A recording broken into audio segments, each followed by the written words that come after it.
Good evening. I am opening the regular meeting of the Board of Trustees of Mount San Antonio College. Today, Wednesday, June 25, 2025. Item 1.02 is confirmation of the closed session agenda. And that is the approval of the closed session agenda, which is for the regular board meeting of today, with any additions, corrections, or deletions. Board clerk, board president? None? Since there are none, the agenda is confirmed as presented. At this time, we're moving into, we're going to listen to communications from the public on matters that are on the closed session agenda. This is consistent with State Government Code 54954.3A, and the board will not permit public comments on items that are not listed on the closed session agenda. There's a period, once the full meeting opens, there's a public comment period for that. So comments are limited to no more than 3 minutes per person. So at this time, I'm going to call, I believe we have about 10 cards. First one up, I will read the first name and then also the second name so they could be ready. And again, you have 3 minutes to make public comments. The first person is Herschel Greenberg. Herschel Greenberg, and after Mr. Greenberg will be Ashley Haynes.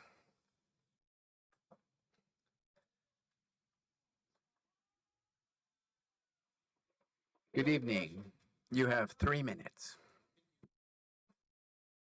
Oh, now it is. Good evening, Board of Trustees. Welcome, Student Trustee, President Garcia. Welcome, everybody. Thank you. When you walked in, you heard us say fair settlement now. And my goal is to tell you what that means and give you an update on where we are with negotiations. You've heard the expression, it takes two to tango. Well, it takes two to negotiate. And we are having some problems finishing the negotiation process. We were supposed to finish on May 1st. It is now June 25th. We have missed that target deadline. There are two reasons we have not been able to finish negotiations. The first one is a series of cancellations by the district. The last time we negotiated was June 6th, and before that was May 9th. So since the last time I saw you, we've only negotiated once. Now I get it that people get sick. Being sick is a normal thing. The district lead was sick. Totally understand that. However, there was nobody else who could negotiate on their behalf. And we had a 4-hour meeting set that had to get canceled. The other reason a meeting was canceled on May 30th was because the district is in the process of hiring a new vice president of administrative services. And they claimed that there was nobody able to say yes or no on anything related to a financial proposal. I don't know how the school can operate with somebody who can't say yes or no to financial proposals. And even if they couldn't say yes at that moment, they can accept our proposals and bring them to the person that could say yes or no. The second reason we are behind is that we have been told over and over again that almost every proposal that requires anything related to money is a flat no. And so when I said it takes two to negotiate, that's what a problem has created, is that every time we've asked for something that requires even a penny, the answer has been no. Now, you'll hear the district say, but we've TA'd one thing. Let me be very clear. TA'ing one thing 9 months after we started is an all-time low. It's my 5 years of negotiating. We've never only had one TA in that period of time. And that TA was basically an extension of an already existing pilot program. Every time we've creatively offered the district a solution to a problem, the district responds by not addressing the thing we proposed. I call it a component. So a component of a proposal, for example, was a second PGI with DEISA. That's a component. And the district did not respond to that. I could probably give you half a dozen ways in which a district could have responded to a second PGI, but instead they came back with, well, let's just make mandatory 2 hours of training. So they're not even engaging in the part that we are trying to negotiate. And that is why we are stalled. So I'm here to tell you that if you want to get things moving again and get things in the right direction, please encourage the bargaining unit of the district to start making those decisions. In addition, I want to add that if you need any clarification or any kind of questions answered, Feel free to invite me into your closed session. I'll be happy to address the things that I can. Thank you very much. Next up is Ashley Haynes. And after Ashley, it's Ellen Straw.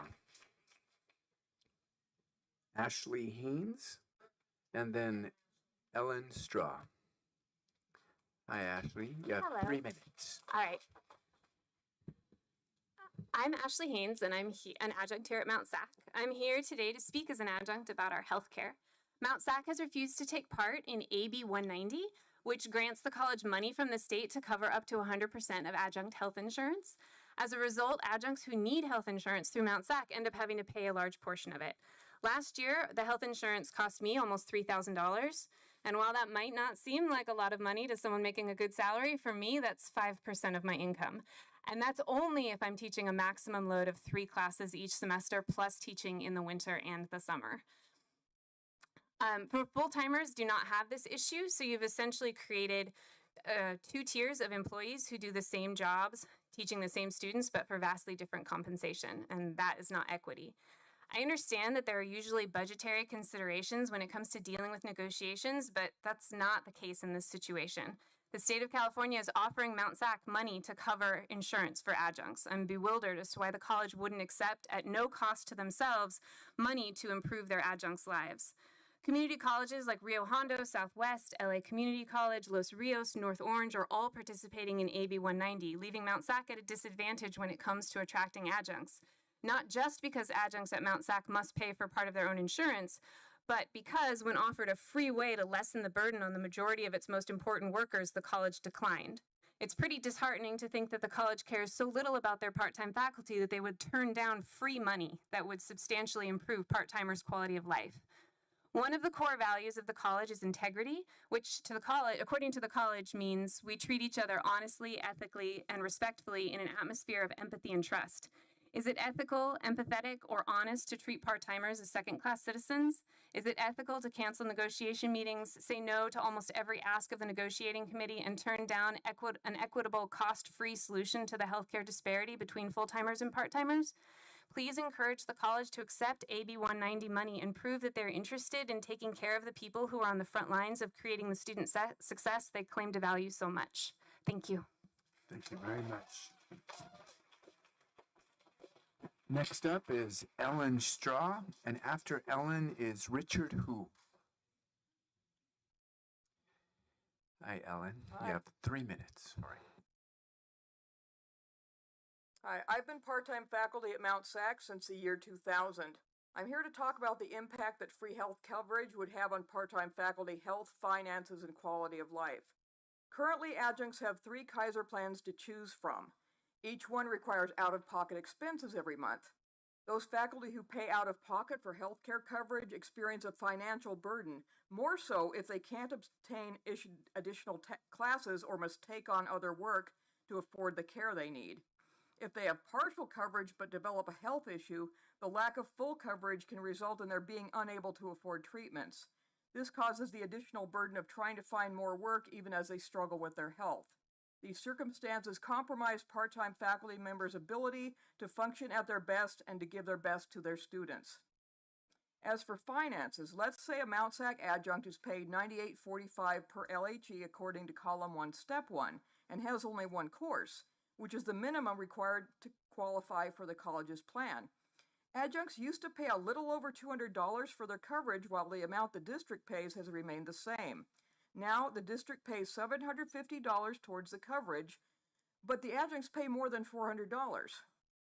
After additional deductions and taxes, this leaves that professor with less than $700 net pay for that month, which is less than half the gross amount.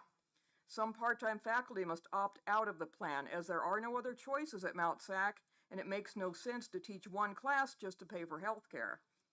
The above situation is undesirable and unacceptable, negatively affecting the adjunct's quality of life. When it comes to health care, quality of life includes physical, social, material, and emotional well-being, and these are all vital to an adjunct's ability to teach and reach students, interact and work with colleagues, and manage some semblance of a work-life balance.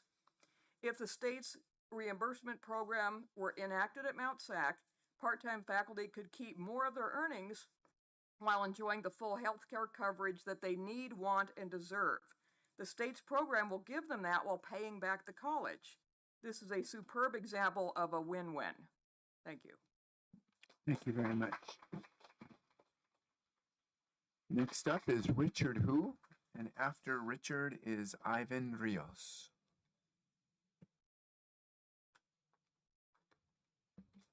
Hi, Mr. Hu. Hello. You have 3 minutes.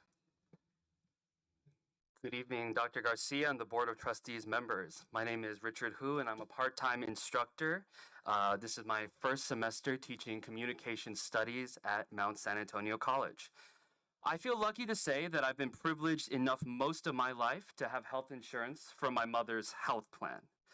However, at my most recent doctor appointment, he reminded me that my insurance would soon be expiring because I'm close to turning 26. To which I jokingly responded, okay, please book all the available appointments you have left for me. In all seriousness, I unfortunately do not currently teach enough classes at Mount SAC to qualify for healthcare, which means that there is a chance I won't have health insurance in the next few months. My doctor and dentist also revealed to me that I would likely need an upcoming medical procedure within the next year or so, likely jaw surgery. While not getting jaw surgery isn't fatal, it can create debilitating pain for the rest of my life if I don't get action taken on it. Even with health insurance, jaw surgery costs between $2,000 and $4,000. Without it, $20,000 to $30,000, maybe even higher. On top of jaw surgery, I also take levothyroxine, a daily medicine that regulates my low thyroid levels. Without health insurance, the cost of my thyroid medicine would nearly triple. Even with my previous health insurance plan, medicine and procedures are routinely expensive. And without it, I'm soon going to have to decide if I can actually afford my essential life medicine or live my day-to-day life with the physical and mental pain from losing my health insurance. Health insurance under AB 190 is not only something adjuncts want, but something that all of us need for our holistic health, and importantly, as adjuncts, to be the best professors and mentors possible that we can be for our students. Debating whether we can afford to see a doctor should not be something anyone, including adjuncts, has to deal with. I urge you to direct the district to participate in the AB 190 healthcare reimbursement program. As my other colleagues have said, it won't cost Mount SAC anything, but it would make a tremendous difference in the lives of adjunct faculty. Thank you for your time. Thank you very much. Next is Ivan Rios, and after Mr. Rios is Catherine McKee. Good morning, or good evening, Mr. Rios. You have 3 minutes. Hi, thank you. Good evening, Dr. Garcia and the Board of Trustees. My name is Ivan, and I thank you for the opportunity to speak today about an issue that affects not just workers, but families and communities and the future of our workforce. I'm here to express my strong support for AB 190, which would ensure that part-time employees receive the same healthcare options as full-time workers with the Family Part Plan. I have 2 daughters and a son, and out-of-pocket expenses would cost me more than $4,000 to $5,000. That honestly, it's unaffordable for someone like me who lives on their own. Let me start with a simple truth. Part-time workers are not part-time people.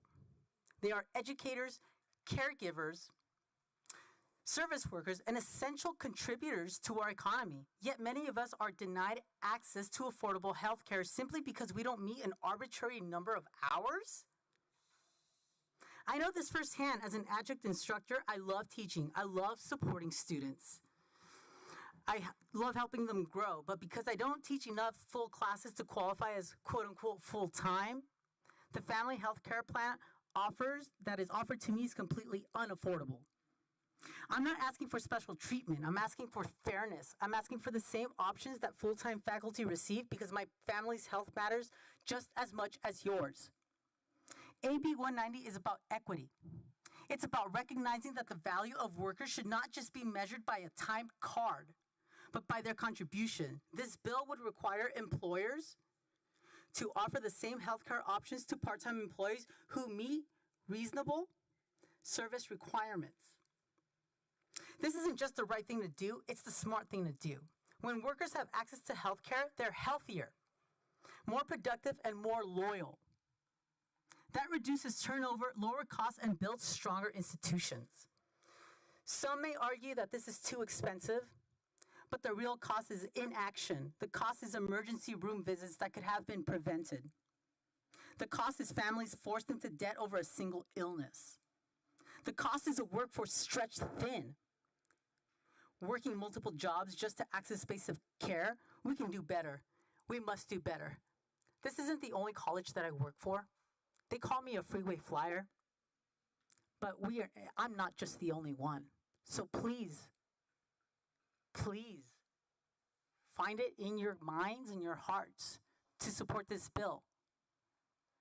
If it doesn't cost you a penny, then it shouldn't be a very difficult decision. Thank you for your time. Thank you. Next up is Catherine McKee, and after Catherine, it's Zena McFarland-Stagg. Greetings, members of the Board of Trustees. My name is Catherine McKee. I'm just finishing my 30th year as a full-time faculty member here at Mount SAC. I'm here to ask you to encourage the district to agree to a DESA professional growth increment for full-time faculty and professional growth hourly incentive for adjunct faculty to adequately compensate us for our ongoing DESA training. And in case you don't know all the letters, DESA stands for Diversity, Equity, Inclusion, Social Justice, and Anti-Racism.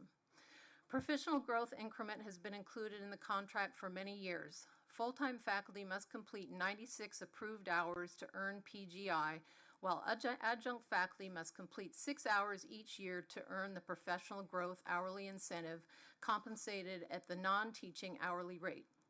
The association has proposed adding a new DESA PGI to meet new Title V requirements and to better serve our diverse student population. I understand that future negotiations will include updating of faculty evaluation procedures to include DESA as now required by Title V.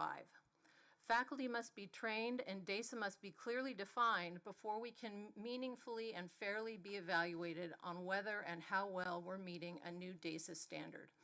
For peer evaluations, both the evaluator and the evaluatee must be adequately trained. I understand that the college has counteroffered about 2 hours per year paid at the non-instructional rate. This is not nearly enough. The college's vision statement says that the college strives to be anti-racist and that, quote, we will provide quality educational programs and support services by advancing student achievement and equity within a climate of integrity and respect, close quote. One of the college's 6 core values is titled Equity and Diversity and says, quote, we value a diverse, equitable, inclusive, socially just, accessible learning and anti-racist working environment, close quote. The college's first strategic priority is to, quote, advance and foster an equitable, diverse, inclusive, just, and anti-racist campus culture that empowers our community to make positive change in society, close quote. If these statements are to be believed, DESA is a priority to the college. Therefore, the college must prioritize faculty DESA training and adequately pay us for it. The college cannot expect faculty to live up to these statements without providing adequate paid training to help us get there. Thank you for listening. Thank you. Next up is Zena McFarland-Stagg, and after Zena is Dolores Chavez.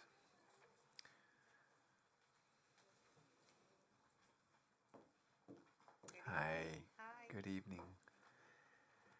You have 3 minutes. Thank you. Good evening, President Garcia and members of the board. I have been working as a professor for the School of Continuing Education for over 20 years. So I've seen the amazing job that has been done overall to our campus. I watched it grow, I watched it improve, I watched the students increase, administrators, the amazing diverse programs, educational programs that we offer now. Our community aligns nicely with our integrity and community building core values. So our integrity core values states, we treat each other honestly, ethically, respectfully, in an atmosphere of empathy and trust. Our building community CV states that we collectively and responsively partnership through open communication, authentic care, and cooperative spirit, in a cooperative spirit.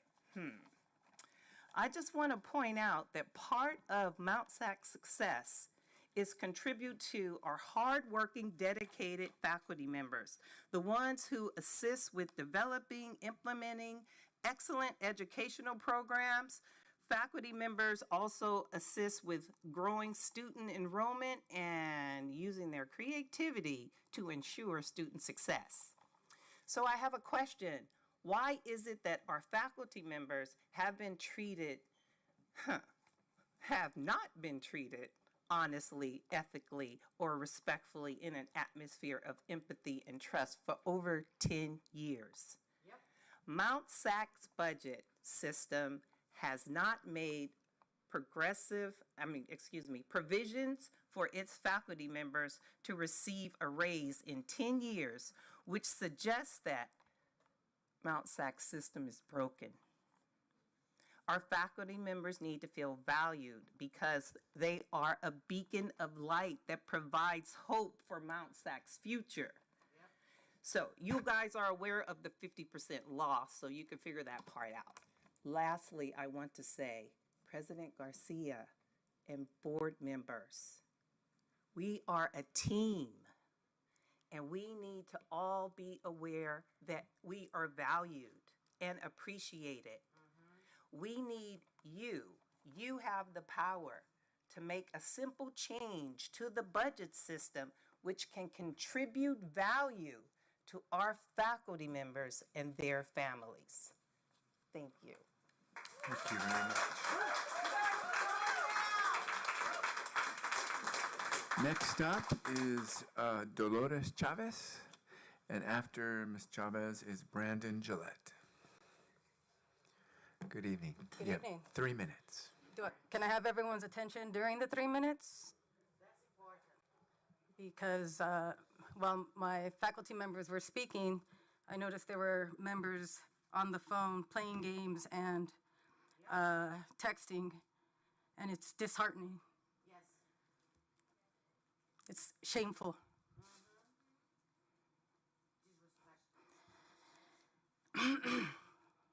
I did prepare a statement.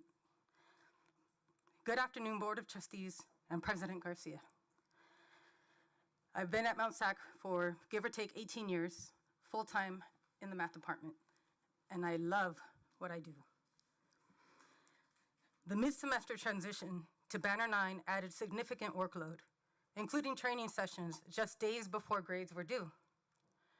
Despite the challenges, faculty have consistently gone above and beyond because we believe deeply in the mission of Mount SAC and our commitment to student success. In fact, despite these significant changes to the grading process, 99.7% of us still submitted grades on time. At most board meetings, our coaches and students advisors proudly bring in their students who have won national and international competitions. And the board praises the students and faculty for their hard work and takes photos with our students, champions, who have been guided and mentored by faculty, who spend countless uncompensated hours getting these students prepared for their competition. Uncompensated hours.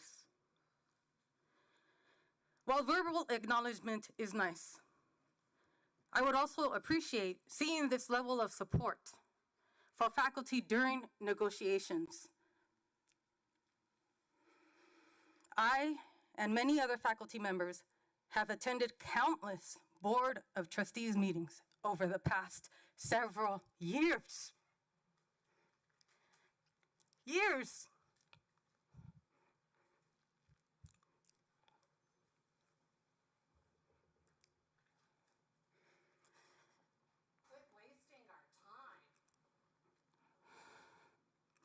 Yet, our voices fall on deaf ears.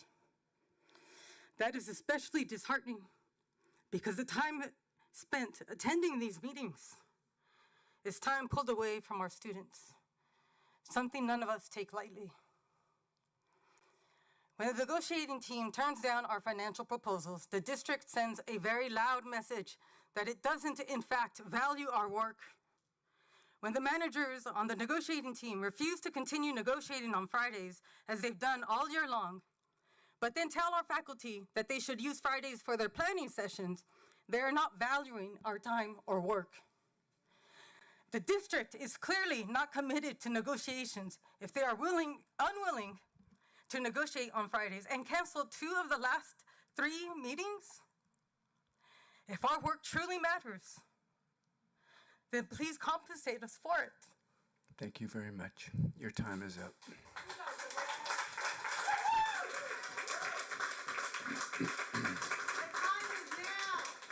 Next up is Brandon Gillette. You should be ashamed.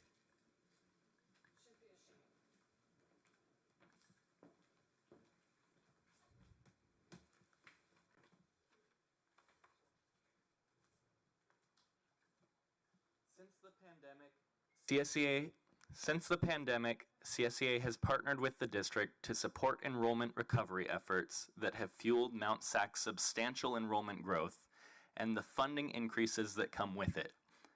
But as the college grows, so do the demands on our members. Significant internal changes combined with broader shifts in the social and political climate have repeatedly required our members to adapt without corresponding increases in compensation. The result is an unsustainable rise in both workload and job complexity. Our members are reaching their limit. We encourage you to have discussions with the administration about CSEA's proposal to address workload issues through growth funding.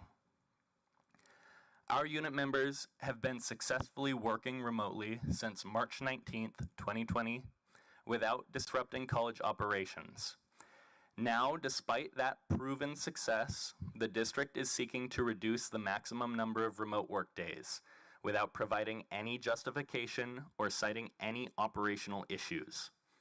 The current agreement already gives the district full authority to deny remote work for operational reasons. So this proposed reduction serves no clear purpose.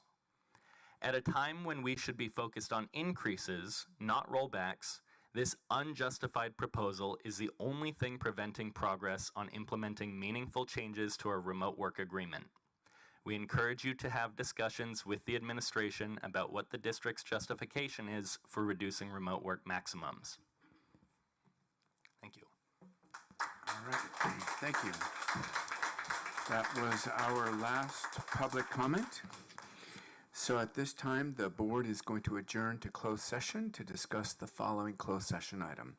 That's 3.01, conference with labor negotiator pursuant to Government Code Section 549576, Chief Negotiator Soka Song, CSEA 651, CSEA 262, and the Faculty Association, as well as President Garcia, management, and confidential employees. Thank you.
call the meeting to order. I wanted to read a quick statement, and that is, as your board president, I am an immigrant from Ecuador. I carry with me the deep belief that this country promises. This country's promise belongs to all of us. No matter where we come from, what we look like, or how we got here. The recent federal rhetoric and the actions, especially those that target people of color, are very painful. And they are a painful reminder that that promise is still being contested. But here at Mount SAC, we stand for equity, we protect dignity, and we make clear that everyone is welcome to learn, to grow, and to belong. So with that, I'd now like to start the meeting with a land acknowledgement, and I've asked our Faculty Association President, President Woolery, if she would read the land acknowledgement for us.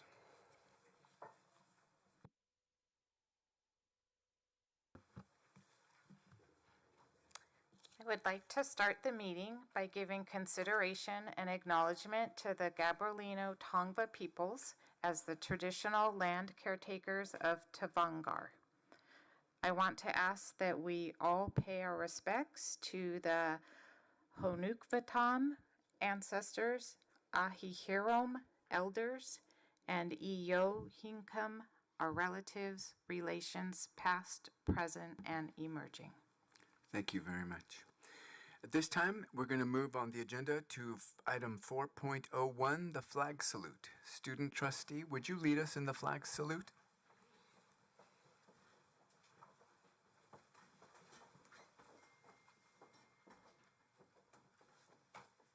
I pledge allegiance to the flag of the United States of America and to the republic for which it stands, one nation, under God, indivisible, with liberty and justice for all.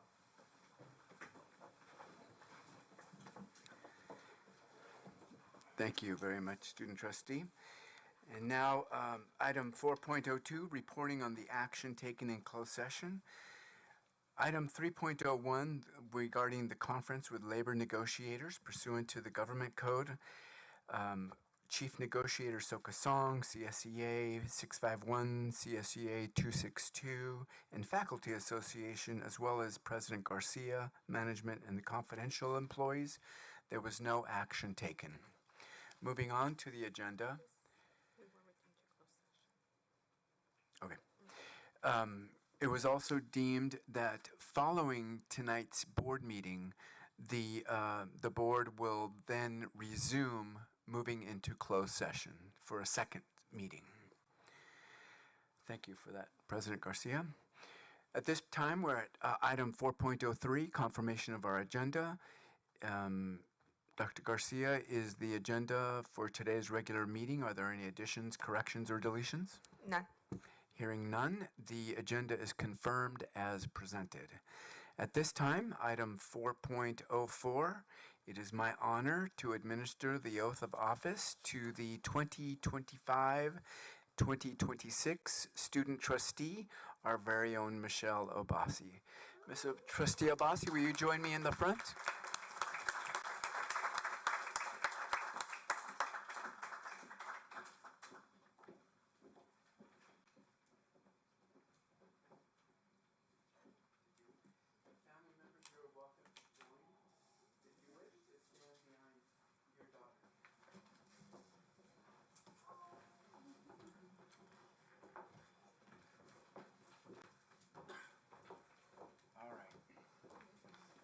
Student trustee Obasi, will you please raise your right hand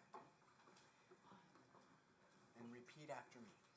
I, and state your name, I, Michelle Obasi, do solemnly swear do solemnly swear that I will support and defend that I will support and defend the Constitution of the United States the Constitution of the United States and the Constitution of the State of California and the Constitution of the State of California against all enemies, against all enemies, foreign and domestic, foreign and domestic, that I will bear true faith that I will bear true faith and allegiance and allegiance to the Constitution of the United States to the Constitution of the United States and the Constitution of the State of California, and the Constitution of the State of California, that I take this obligation freely that I take this obligation freely without any mental reservation without any mental reservation or purpose of evasion, or purpose of evasion, and that I will well and that I will well and faithfully discharge and faithfully discharge the duties upon the duties upon which I am about to enter.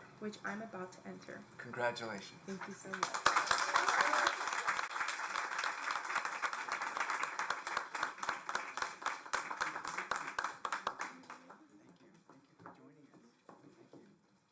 We are very proud of your daughter. Oh, may we take a photo together? Good direction, Oh, the board? Oh, yeah. You want to Right here? All right, let's just, You know, so you can, or behind. so you can kind of spread it. Dr. Baca likes to lead these.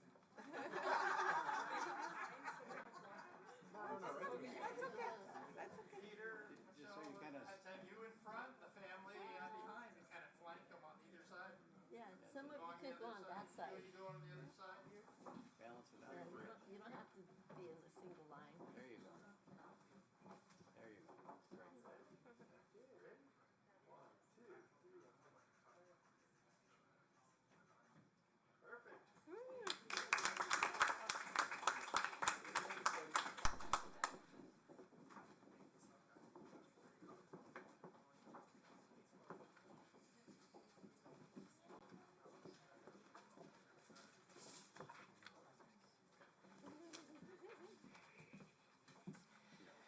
Yeah. All right. Now we're moving on to item 5.01, a moment of silence. At this point, please observe a moment of silence for one of our best and brightest, and that's Marges L. Jackson, a longtime Mount SAC classified staff member and dedicated evaluator in our Office of Admissions and Records, who passed away on May 6th of this year. She was born in Los Angeles on April 16th, 1950. Marges was spent much of her life in the city of Pomona, raising 2 children, and later enjoying life with her grandchildren and great-grandchildren. During her 20-plus years here at Mount SAC, Marges played a key role in implementing degree works and developing the process for awarding ADT degrees. She was known for her deep commitment to students, her presence at commencement, and her service on many of the campus committees. At this time, let's observe a moment of silence.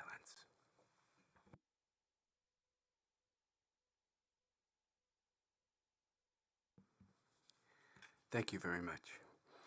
Moving on to item 5.02, introduction of our newly appointed employees. For our new hires, we have present, I believe we have about 4 or 5 of them, and just to name those classified employees who are new, I believe we have one, and that's Brianna Garcia. Is Brianna here? Hi, Brianna. Why don't you come up? Well, let's welcome Brianna Garcia, who is with Upward Bound. She's one of our academic specialists in the Upward Bound program. Brianna? So good evening, Dr. Garcia and members of the board. My name is Brianna Garcia, and I'm truly honored to be here today in my new capacity as the academic specialist for TRIO Upward Bound. First, I want to express my deepest gratitude to Dr. Garcia, the Board of Trustees, the hiring committee, and the entire TRIO department for believing in me and entrusting me with this opportunity. Your support means more than words can fully express.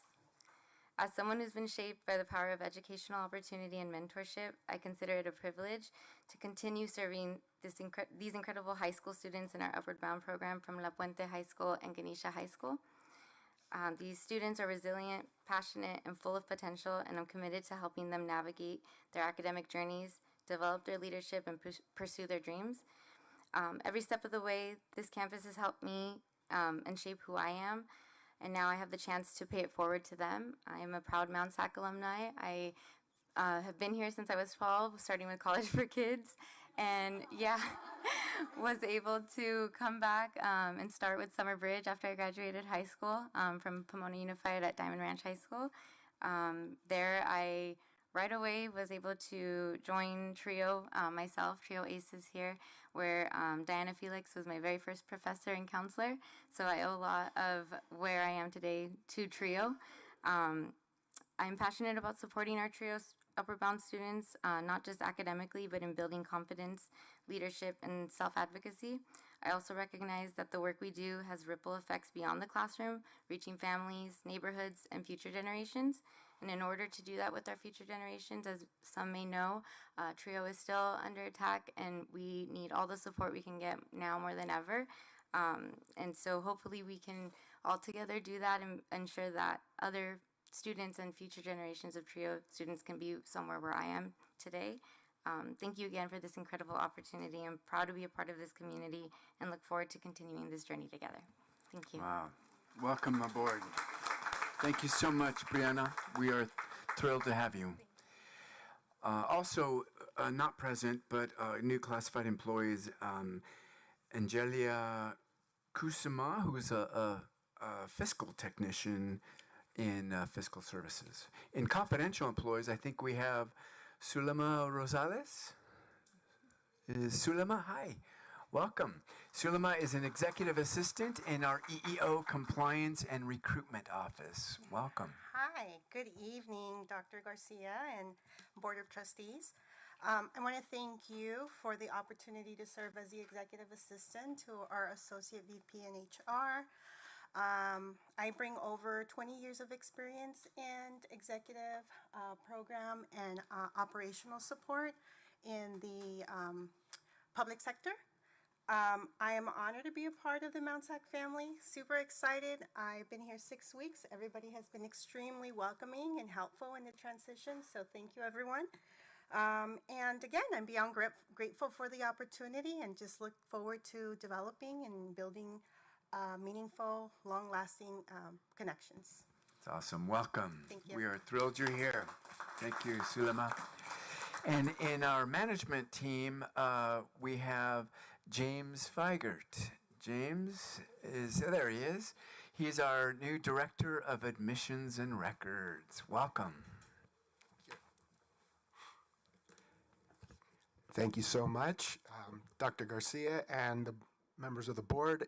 It's an honor to be part of the Mount SAC team. I come to you after 7.5 years serving as registrar at Saddleback College, part of the South Orange County Community College District, where I made a 63-mile commute from Marina Del Rey to Mission Viejo every day and decided I liked the 10 and 60 better than the 405, as any sane person would. So I have come to you to bring my expertise in admissions and records registration, and the last 18 months of my position there spent as transitioning from a homegrown, artisanally sourced student information system to Banner SaaS environment. So for those of you who are lamenting the transition to Banner 9, let me tell you, try transitioning from a homegrown system to a cloud-based shared version with another sister school in your district. So I'm hoping to help our students navigate the barriers and remove whatever ones we have procedurally for them, as I had been doing at Saddleback, and for 10 years prior to that at the University of Southern California as an assistant registrar in the grades and transcript area, where I helped us implement the electronic transcript, one of the first universities to do that, and at the time was able to utilize their tuition benefit to obtain my master's and doctoral degrees there. Thankfully, wouldn't have been able to afford it on my own. So the benefit of education and working in higher ed is not lost on me, and I'm very, very happy to be here joining the Mount SAC team. So thank you very much. I look forward to working with all of you. All right. Well, welcome. But still, that MDR commute to Mount SAC is pretty brutal, wouldn't you say? But it's much better than Saddleback. All right. Well, welcome. We're glad you're here. All right, and now we have item 5.03, introduction of retirees. And as you see on the agenda, we have three retirees. Gary Nellison, who is the Executive Director of Facilities Planning and Management, who has been with us for 22 years. Unfortunately, he's not here today, but two are. And if we would love to just hear from them briefly, if they would come in. First up is Tom Mock, who's our Associate Vice President for Student Services, a young man who's been with us for 19 years. We are, yeah.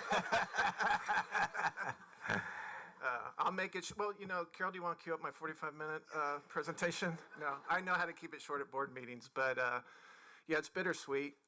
Thank you to Dr. Garcia and all the Board of Trustees, all the VPs, and the classified reps and faculty. I love Mount SAC. There's no other way of saying it. I was a student here, student athlete here. This was my goal to be here. I think I shared at my retirement, 7 of the 9 kids in the family all went to Mount SAC. My wife, my two boys as well. So it's been a great ride. Thank you all for your support. It's a great school. I know we have our ups and downs like everybody out everywhere else, but I always tell people go somewhere else and see what it's like, and there's nothing better than Mount SAC. And so thank you for all the support all the years. I really appreciate it. Thank you. Well, board colleagues, if anyone wants to say anything before, I want to take a photo with you because you're my bro. We go to the same barber. I know. But I said that had to be a requirement of the new AVP. That is correct. But I don't think they listen. That is the new requirement of the new AVP. While I go up there, if anybody wants to say something. Nope, no pressure, guys. Being in student services requires a lot of heart and empathy and all of those things. And, over the years, whenever I have made reference to you with individuals and suggested they come and see you about things, whether it be the doctoral program or seeking a job or something, I always had confidence that you were going to deal with them with empathy and understanding. Thank you. You're welcome. Thank you. Thank you. Yeah, I want to piggyback on that too. There's been several occasions where someone's been interested in Mount SAC, and I'm like, all right, I know who to refer you to, and I've pointed them your direction, and it's always worked out. So I thank you for your service. Thank you. Thank you. Thank you. Thank you.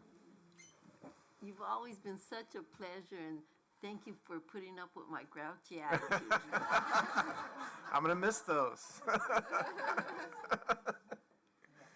you for serving students here for so long. You come from a long line of educators as well, and the Mock family name is very strong in the San Gabriel Valley in terms of giving back to the community, and you've proven that with your service here. So thank you. Thank you.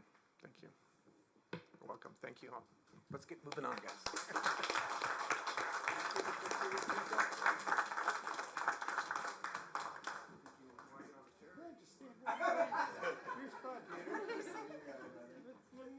So that, they're in the background, we can see them in the background. Okay, great. Too much of a glare? I'll edit it out. Ready? 1, 2, 3.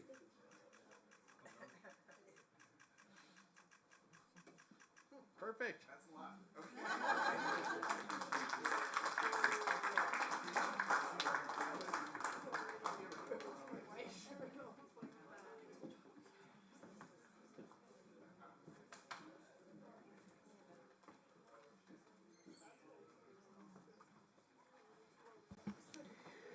And next is, I know that Dr. Baca learned his great music and his vocal tones from this young man, and that is our very own Kevin Wiley. I believe Kevin is here, right? Oh, there he is. How are you? And he is retiring after 35 years as a Mountie and as an accompanist. And not only do you, I'm sure you direct our students in singing, but as an accompanist, you teach, right? You help teach. So tell us a little bit more. Okay, well, first of all, it's 36 years, but who's counting? One of the greatest joys is that I've been able to make my living making music, and also to do it with all these students, and to work so closely with them and see their development, and to work with a truly wonderful faculty. And when I first started here, the Performing Arts Center didn't exist. After, I think I was here 7 years when it was finally opened, and we've been in there ever since. And we have enjoyed incredible support from the division level and also from all levels. And the program has grown immensely. We have some very talented faculty. Bruce Rogers retired last year, and I promised myself and the department that I would stay one more year to oversee the changeover to the new director. And Dr. Matthew Hazard is the new director, doing a fabulous job. We got the right person for the job. I've had a blast working with him this year, but I decided that 36 years is enough. And I'm looking forward to coming back and visiting, and I'd do it again. But thank goodness I don't have to. Well, thank you so much. Yes, Dr. Baca? I just want to say thank you for extending a year in order to transition. And I know Bruce Rogers would be the first one to say this, but the team that you were very much a part of and have been has been stellar. I don't think that it would have been as successful with any one of you missing in that part. So congratulations for many, many years, many students that you've worked with, and the success that they've experienced. You deserve a lot of praise. Thank you. Thank you.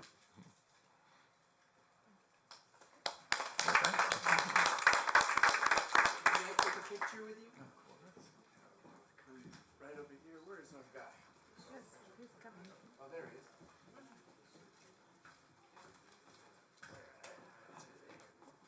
Just get a little tighter together. There we go.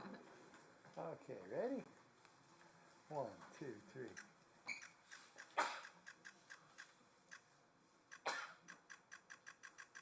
Perfect.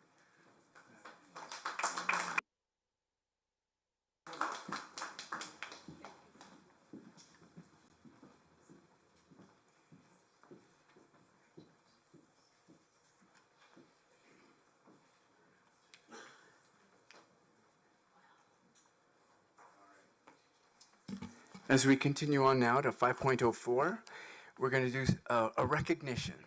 And a recognition goes to our mighty Mountie Mount SAC baseball team, who happened to win the 3C2A state championship this year on Memorial Day here at home at the Manion Field. And this marks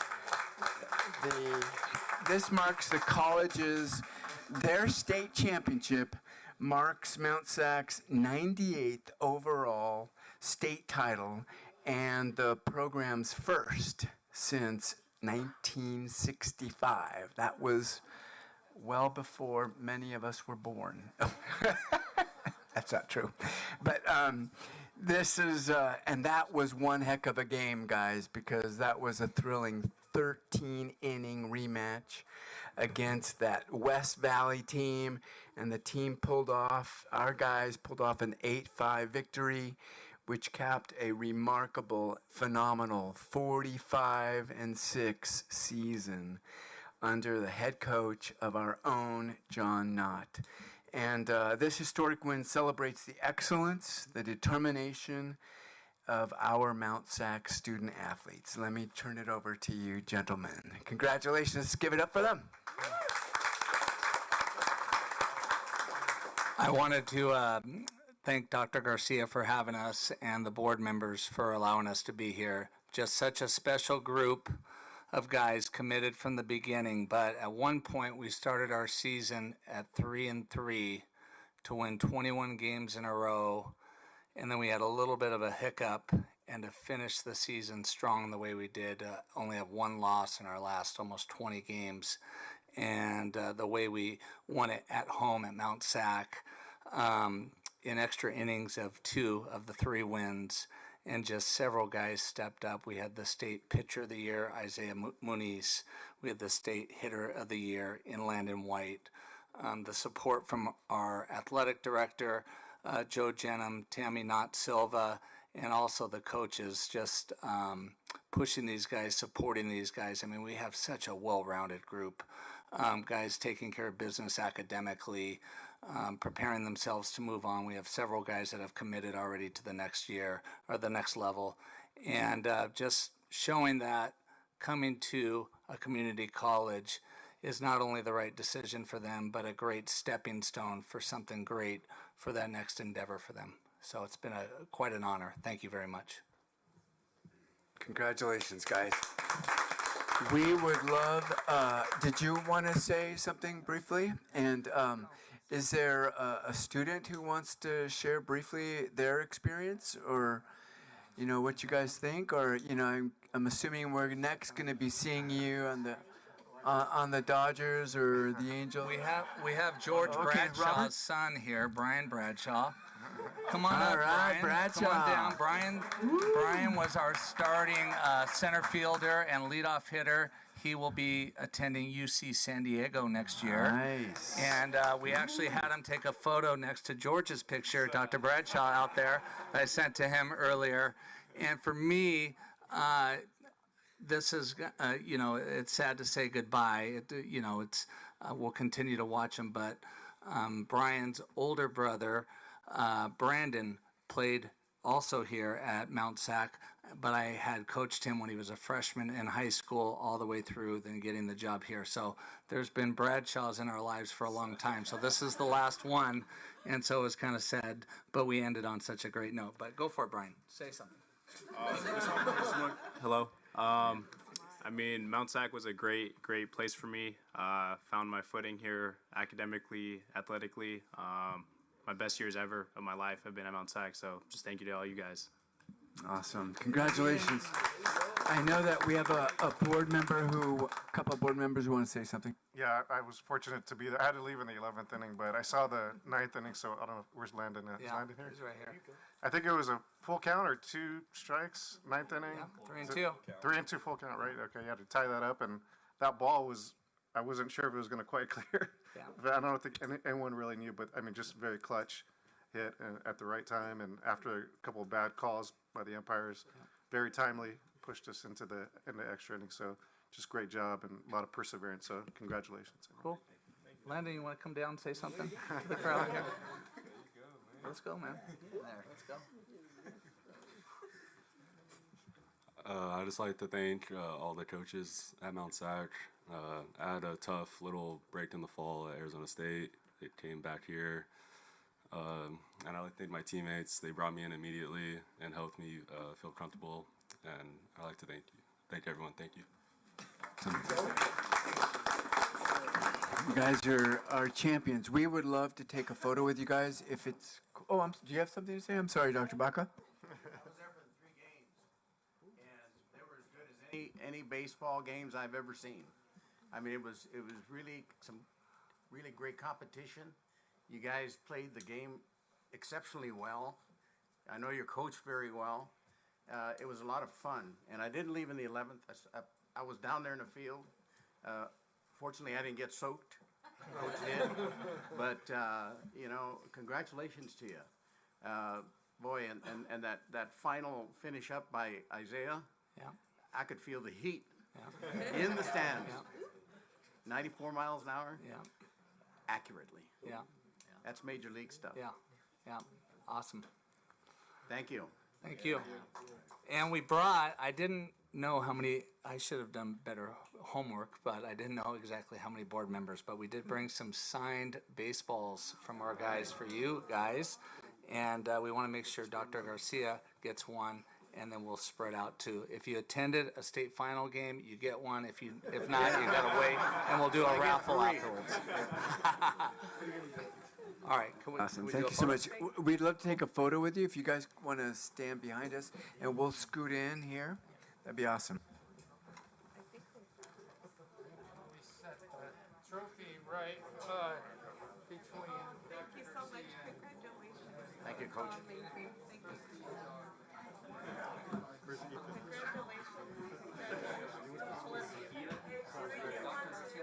The doggo? Oh, really? Nice to meet you. Yeah. He was up. What? Nick, come here, Nick. Right? That's Yeah, nice to meet you. No, Nick is right here. Move over down. Behind Michelle here. She's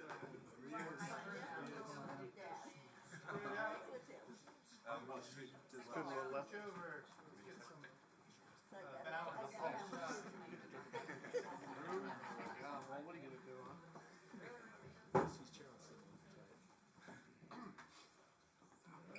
Okay. Here we go. All ready? I'm gonna fire them off because you guys are gonna blank.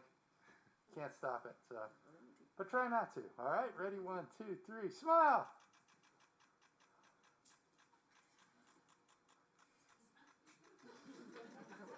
Perfect. Great. Here we go.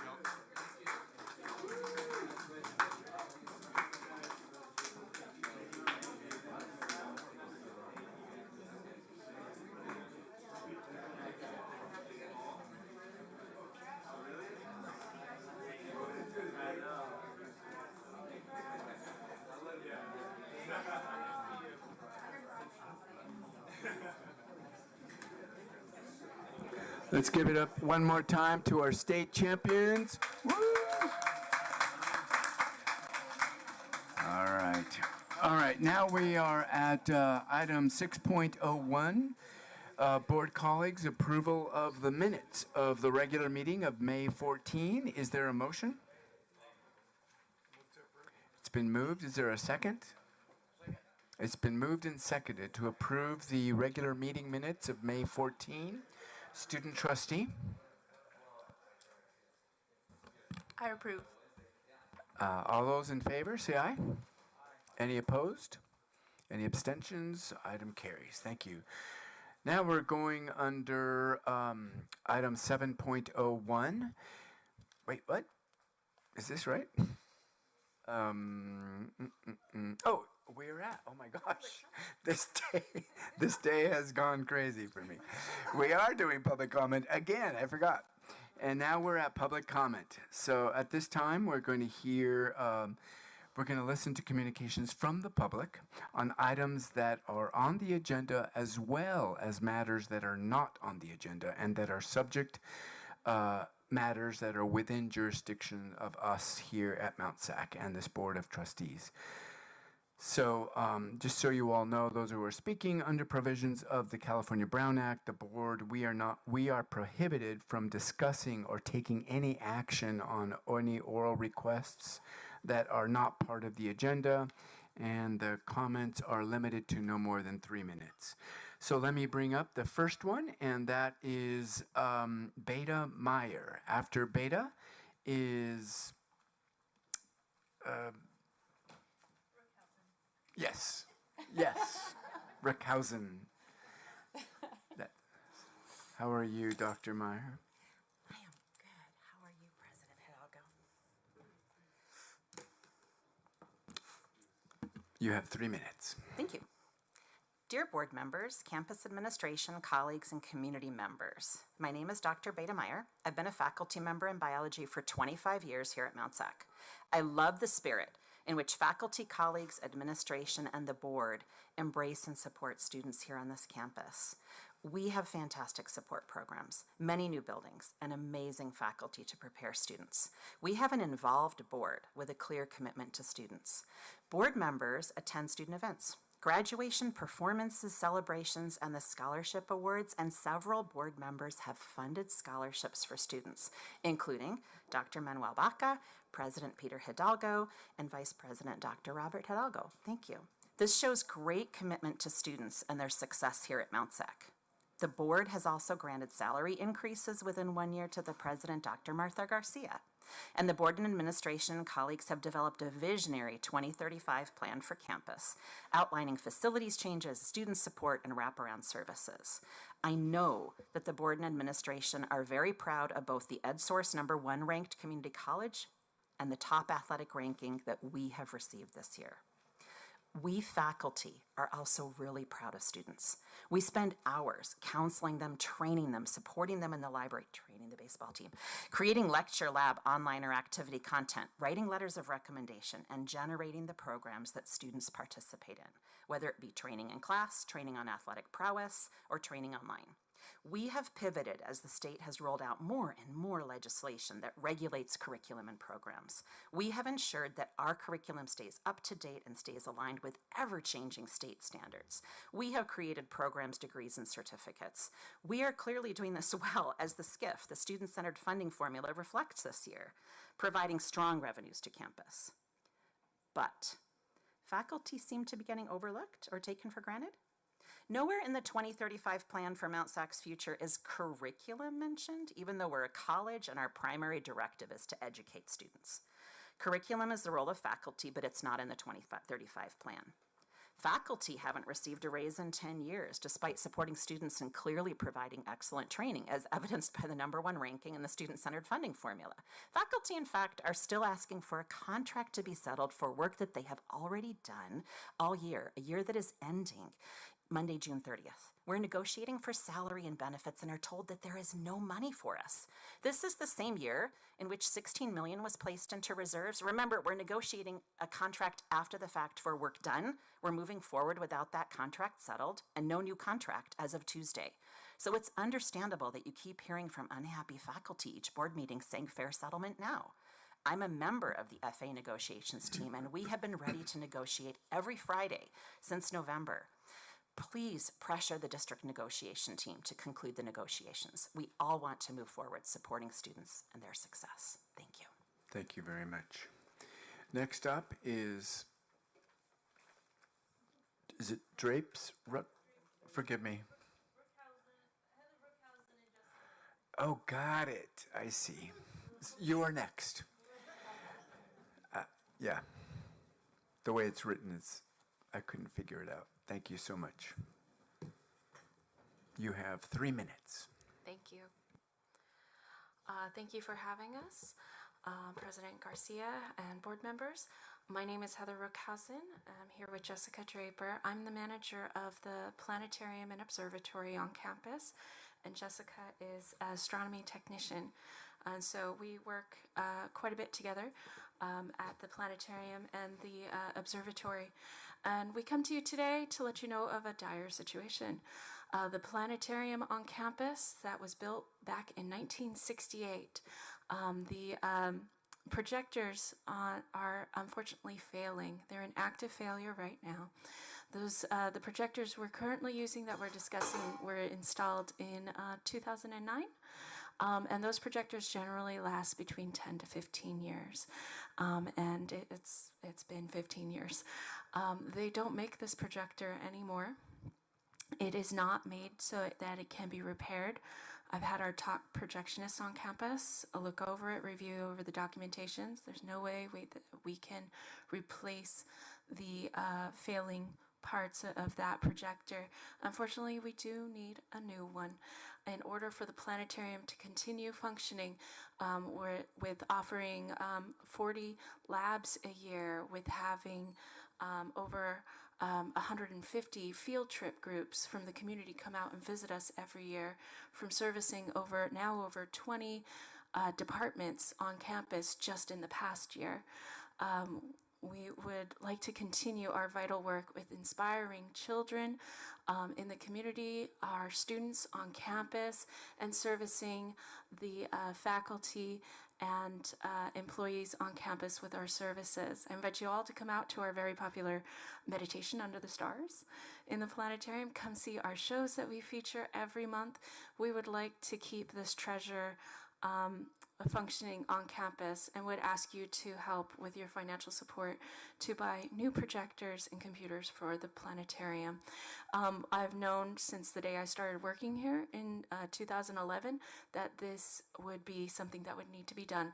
And so we have squirreled away as much money as we could since I started working here, and are able to support about a third of the cost of the replacement of this projector. We ask you to help with that remaining amount.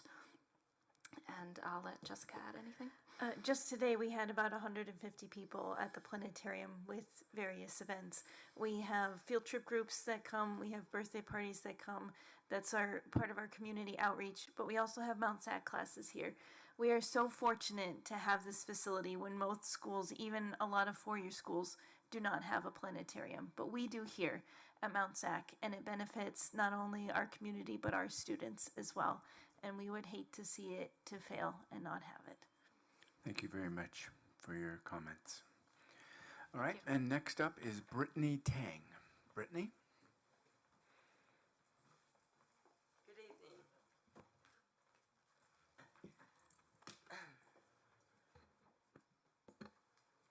Good evening, board members,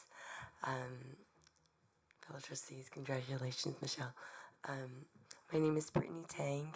I work with AS government, and I just wanted to come to the board to make mention that I emailed everyone a couple of weeks ago with regards to the class action lawsuit against Canvas. And as you guys may know, and you know, some of us were born in the 80s, and we've seen a trajectory of change in technology and how it's being used in the education system. And there is a huge tie-in with how education is using technology but launching its students into the real world, where there's a lot of marketing, there's a lot of e-commerce, there's a lot of data collection and privacy concerns. So with this class action lawsuit, I'll just repeat the class action lawsuit. Raise your hands if you received the email from me. Okay, great, that's good. Let me know if there's anyone who wants the email, and it is listed as, give me 1 minute, Jasmine Hernandez Silva and Michelle Silva on behalf of their minor children MC1 and MC2, and Heidi Salas on behalf of her minor child MC3, and individuals on behalf of all other similar situated versus against Instructure Inc., the defendant. So just letting you know, this is a class action, and you can find this at classaction.org, and I will give you the link right now. Let's see. Oh, well, I'm having trouble with my internet. Well, I still have 30 seconds, so hopefully this will work.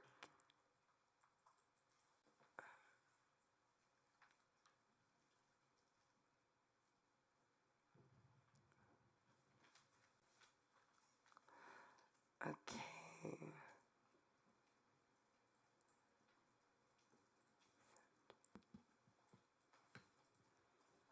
If you wanted to give it to our board clerk, you can do so. Okay, classaction.org media Hernandez Sylvia et-al-v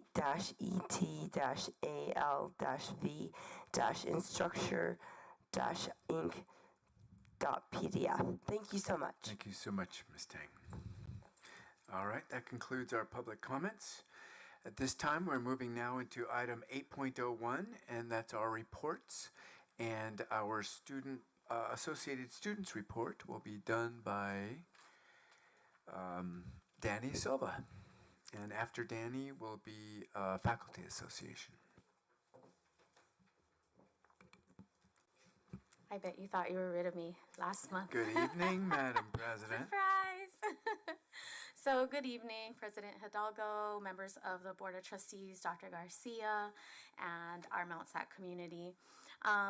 It's not very often that I spend time on a board report to brag about accomplishments that I feel I have a direct involvement in, but since it's the last meeting, I thought I might highlight some of what I was able to accomplish with the help of our student body and our shared governance. And so I just wanted to bring some attention to some of the things that I'm especially proud of, such as our Measure V, the bond passing, and I'm really excited to come back and see the expansion. I've already seen some of the plans from the AV side of what health and tech is going to look like, and it's so exciting. So I just wanted to, pat myself and all of you on the back for your support for that, and also thank the students for funding a majority of what made Measure V happen. Securing priority registration for our student parents was another one that I worked on with Maria Figueroa Hernandez, who has left to Irvine Valley College, but me and Anha went crazy and got a bunch of information about priority registration. So I just want to thank admissions and counseling for supporting that, and of course faculty for getting behind it with the resolution.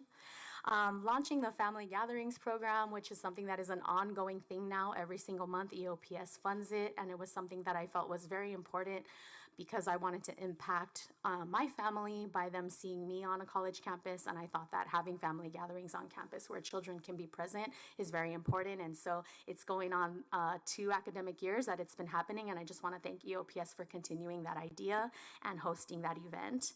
Also spearheading the Restorative Justice Student Ambassador Program with Dr. Song and his amazing team, the HR department, and I hope that that ambassadorship continues on because I believe restorative justice and talking circles, an indigenous way of healing, is very important, and it keeps us centered and our eye on the prize when it comes to people, and that's the most important thing, which is taking away the transactional experience that some of us often fall into and realize that we all need to connect. So I'm really thankful for that one as well. And then, of course, I authored and presented amendments to SB 1391, SB 416, and SB 118, which advocated for equitable access to education for incarcerated and formerly incarcerated students.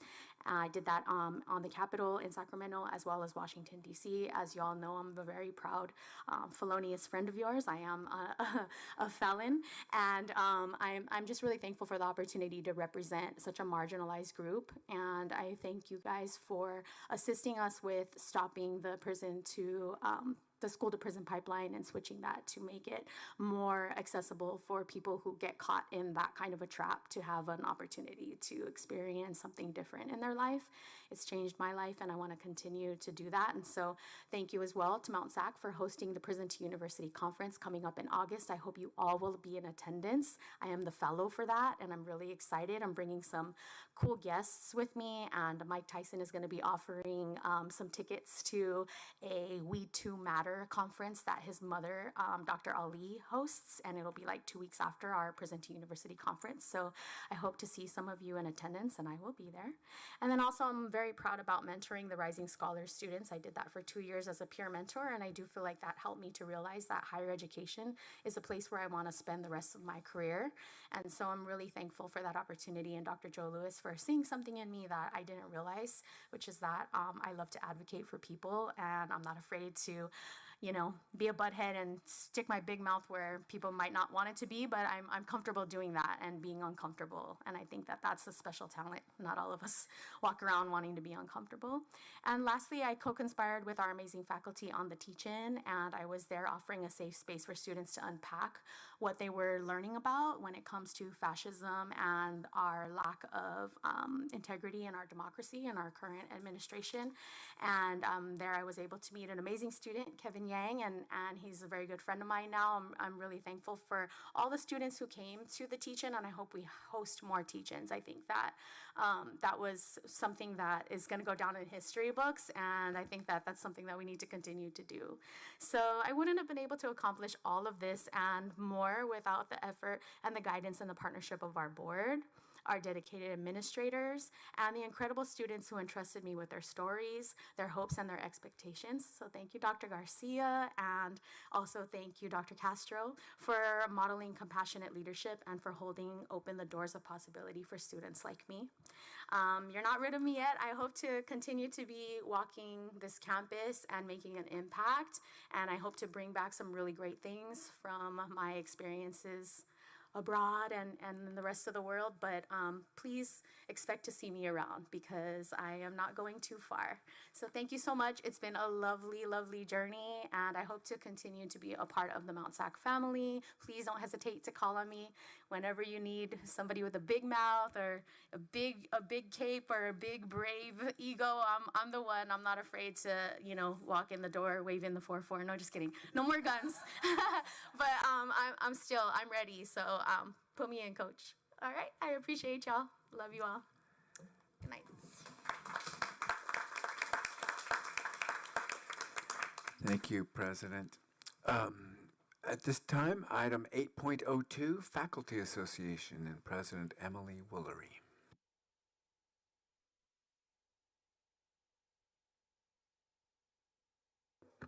Good evening, everyone. Danny is a hard act to follow, but I'm going to try. I want to, first of all, express appreciation because we have seen 2 agenda items tonight that you're working on related to academic freedom, shared governance, and DASA. And so these are things that Academic Senate worked on and Faculty Association also worked on. So thank you for bringing those forward to your agenda tonight. In terms of contract negotiations, there's nothing further I can add beyond what has been shared tonight by my colleagues, but there is some similar ideas in the report that's posted for you. I do want to also express appreciation about the issue of weapons on campus.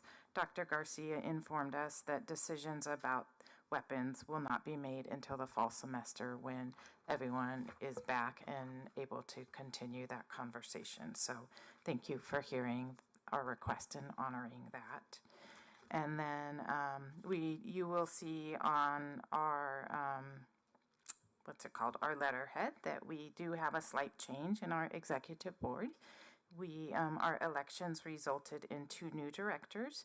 Jenny Gernhardt and Catherine McKee were elected, and we look forward to working with them. But when we welcome new directors, we also have to say goodbye to some others. So I do want to express publicly our appreciation for our outgoing directors, Stephen Lancaster, Dave Marofka, and Lonnie Nguyen. It's always an honor to work with all of these faculty in support of our working conditions. And then lastly, I want to say welcome to our student trustee, Obasi. Faculty working conditions impact student learning conditions. So we look forward to getting to know you and hopefully working with you. Welcome. Thank you very much. Next is CSEA 262, Brandon Gillette.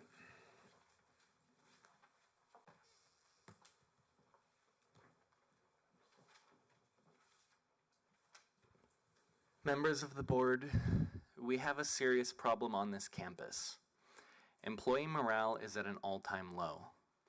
Classified professionals have stood by this institution through some of the most difficult years. We adapted swiftly during the pandemic, shifted operations online and back, while managing historic inflation, unstable funding under the student-centered funding formula, and long-ignored issues like the stalled police department transition and of course the 237 out-of-date job descriptions within our unit. Now we're facing a new wave of challenges: fraudulent enrollment, overburdened facilities, expanding hybrid services for students, and a steadily growing student body without proportional increases in staffing and resources. These demands are piling onto an already overextended workforce. And yet even more is being asked of us. We're expected to carry out a sweeping new institutional vision and major policy overhauls without the resources or staffing to make that transition sustainable. All of this is playing out against a backdrop of political instability, economic uncertainty, and growing anxiety about automation in our work. Yet through it all, our members showed up.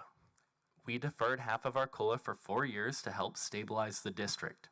We did our part. Now, with state funding restored and Mount SAC outperforming COLA by nearly 5 percentage points, we expect the district to reciprocate. We submitted collaborative, cost-conscious proposals to address rising workloads and modernize working conditions. But instead of partnership, we've been met with resistance, stagnant wages, unjustified proposals to reduce remote work, and no serious effort to address the core workload crisis facing our members. There is no proposal on the table to share in the very growth we helped secure. We had hoped new leadership would bring real solutions. Instead, things continue to deteriorate. Classified staff are still being told there's no money, while the president, who was not here during the hardest years, receives a raise. 14 managers have received raises. AVPs received increases 2 years ago. So we ask, where's the money going? If Mount SAC's revenue is outperforming the COLA over the last 5 years, why are our departments still understaffed? Why are classified professionals, the backbone of this institution, being told raises are unaffordable? This campus is not supporting its most valuable asset, its people. Not operationally, not financially, not administratively. We're not asking for special treatment. We're asking for what's fair. After all our members have given, we should be seeing progress. Instead, the pressure keeps building and the support is not keeping pace. Thank you. Thank you very much. Next up is item 8.04 CSEA 651, George Gutierrez.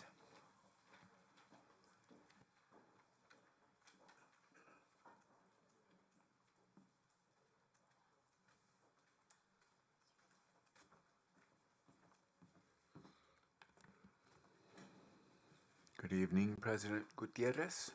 Good evening to all board trustees, President Gerardo, and President Garcia. I hope everybody's doing good. I mean, baseball team won the championship. We should have confetti and all that stuff going up, a parade, marching them down, campus. So I thought hard on what I would speak on today. I wanted to, hold on 1 second here, let me get this. There we go. All right. Let's see. I think I'm gonna, let's see here. Oh, it looks like I'm gonna have to wing it. I lost my notes. Oh no, here it is. Whew, that's close. First of all, I want to give a shout out to the E-Board. I want to give them thanks for all their dedication and hard work. I have the best team ever, and every time I come up here, if it wasn't for their dedication and hard work, we wouldn't be able to accomplish the things we have with the Goofy Golf and with just the many accomplishments in taking care of our members in our unit, which is very important. Negotiation is going well with the district. Working well, with 651, we're accomplishing quite a bit, and that's to SOCA's team. I do have a concern. It was brought to my attention. So CSEA 651, we trust what the district is doing, but we do verify everything they tell us. We want to make sure that we're being told the truth. We want to make sure that we have an understanding what direction the district is going so that we're able to prepare our constituents on what's coming down the pipeline so they're ready for it. So when we have the communication and we have the information, we're able to dial in and let them know. And another concern that I have is a lot of classified employees, they were told to me, want to feel like they're valued as employees. And the one way you value an employee is by the support network. And that goes with faculty and also 262. They want to feel valued for what they bring to the table. We're understaffed. and we're the pillars of Mount SAC. We're carrying the weight.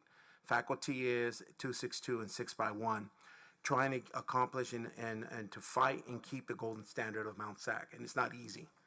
You know, with more buildings going up and less bodies being hired, it's getting more difficult in order to maintain that golden standard.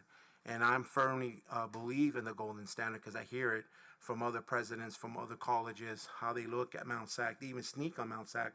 I've caught quite a few of them trying to steal ideas from us because we are the golden standard. And as the president of the union, I want to fight for that golden standard.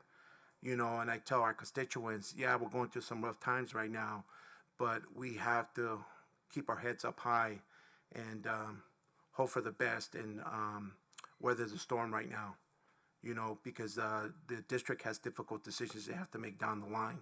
We can't always blame the district, but we can't always have the employees holding the bag either. So a leader takes people where they don't want to go. A great leader takes people where they don't necessarily want to go, but they ought to be there.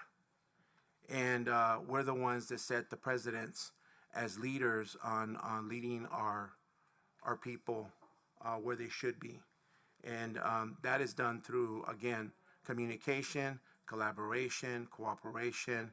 Therefore, we can celebrate with everybody.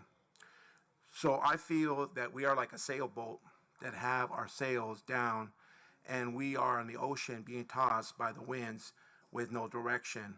We need to have direction, and that comes with transparency and value the employees and empower them to do what they were called to do, and that's to serve the community.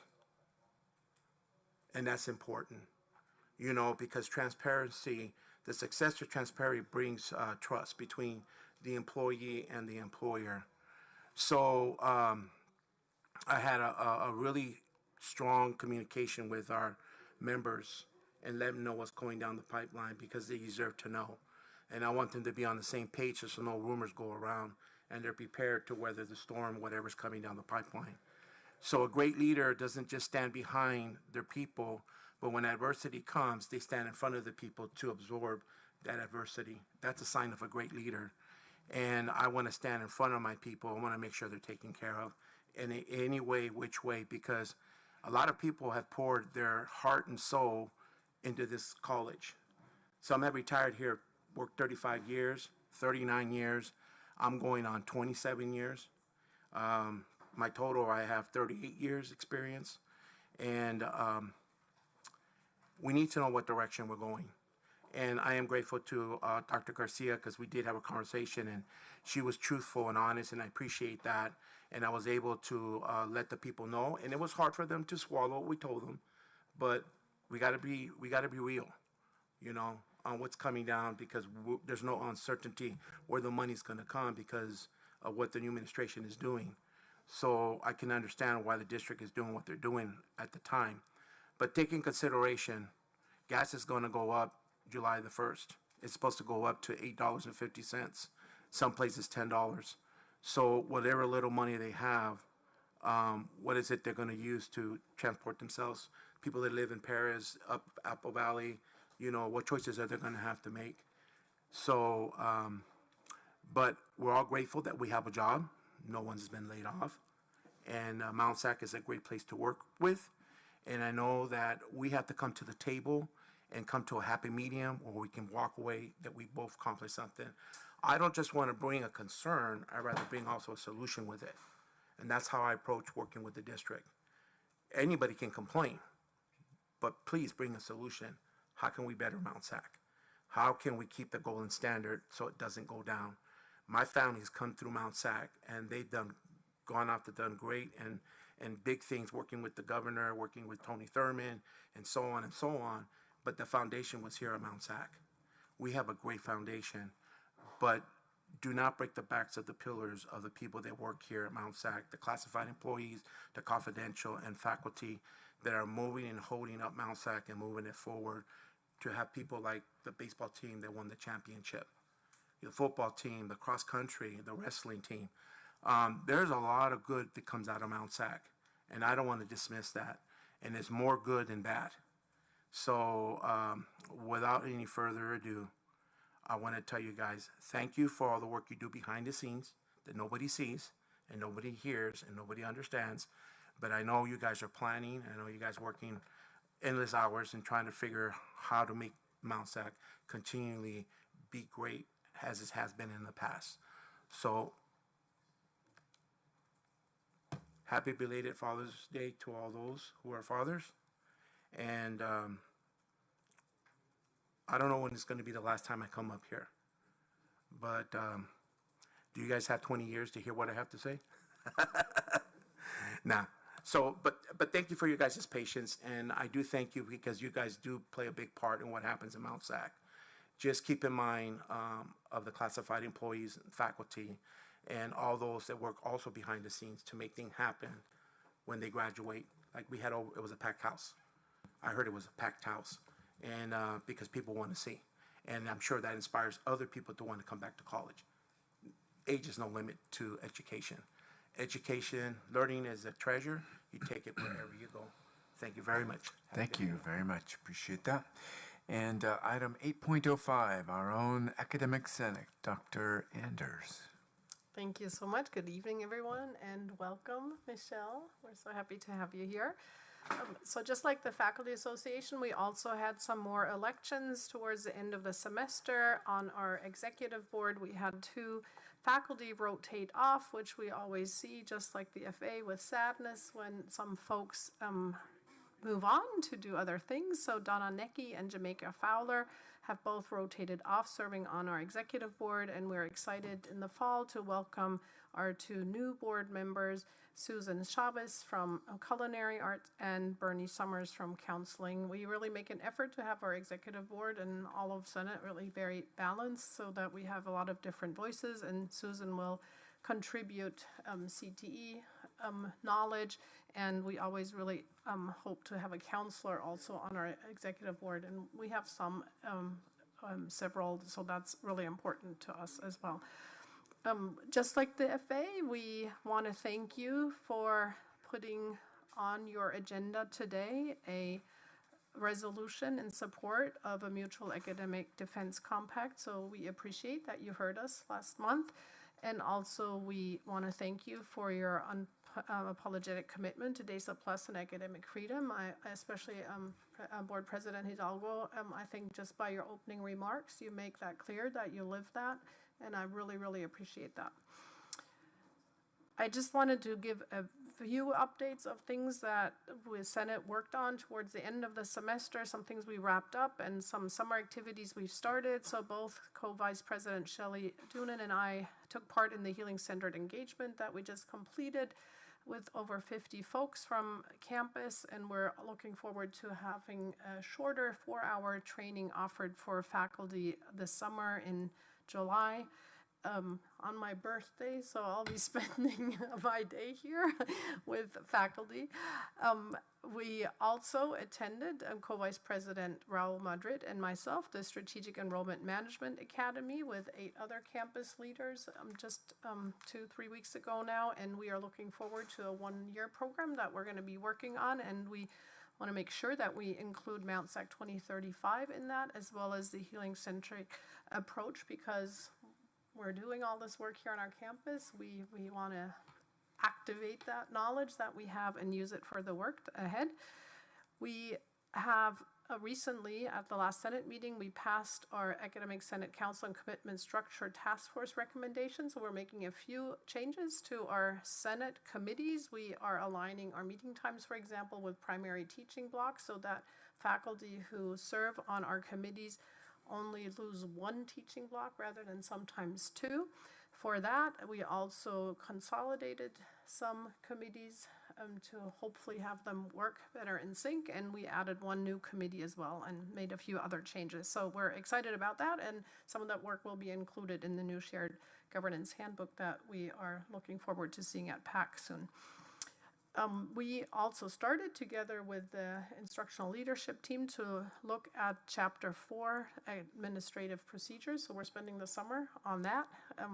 So that's been really nice to see the collaboration on that, and it's really a great experience for all of us to put our heads together.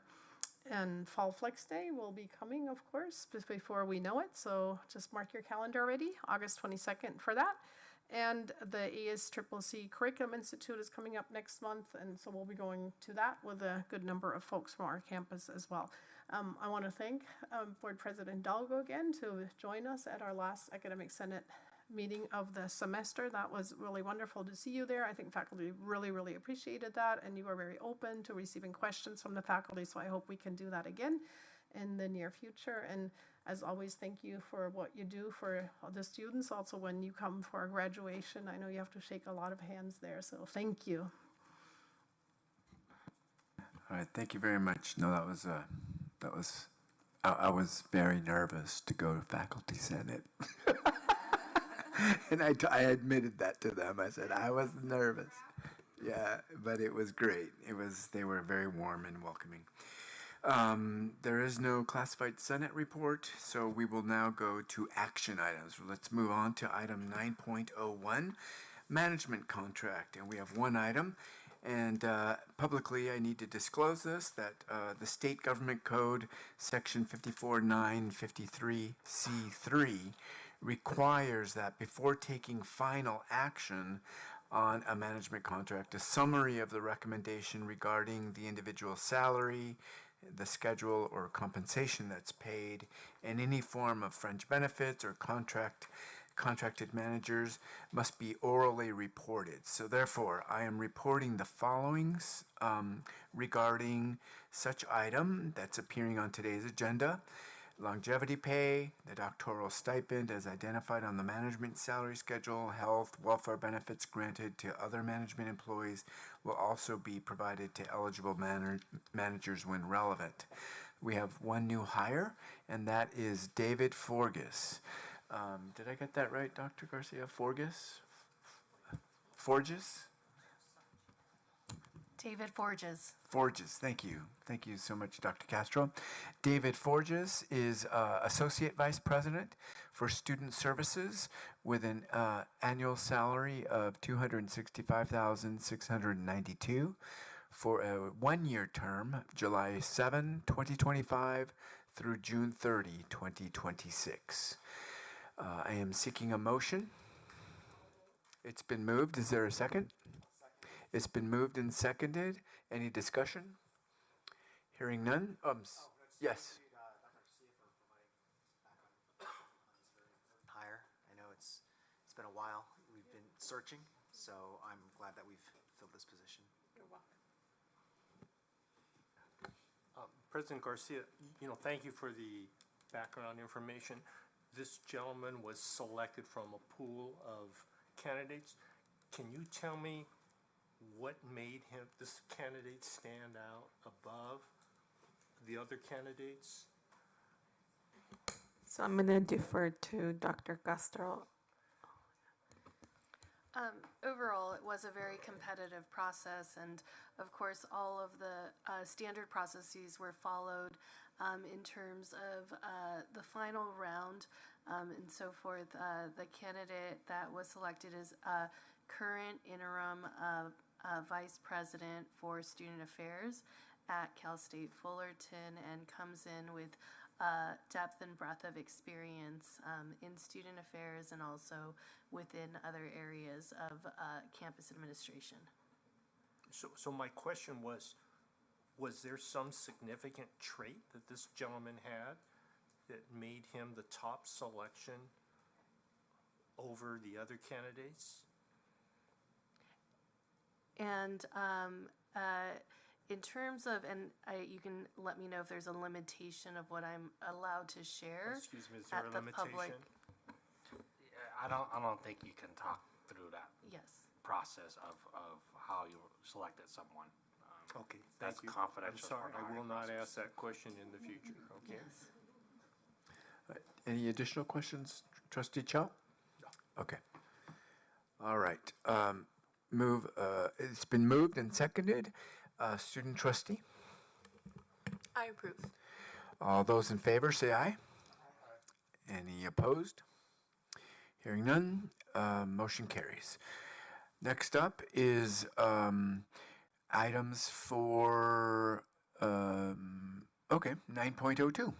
And that is our 2027 through 2025 5-year construction plan for the state chancellor's office.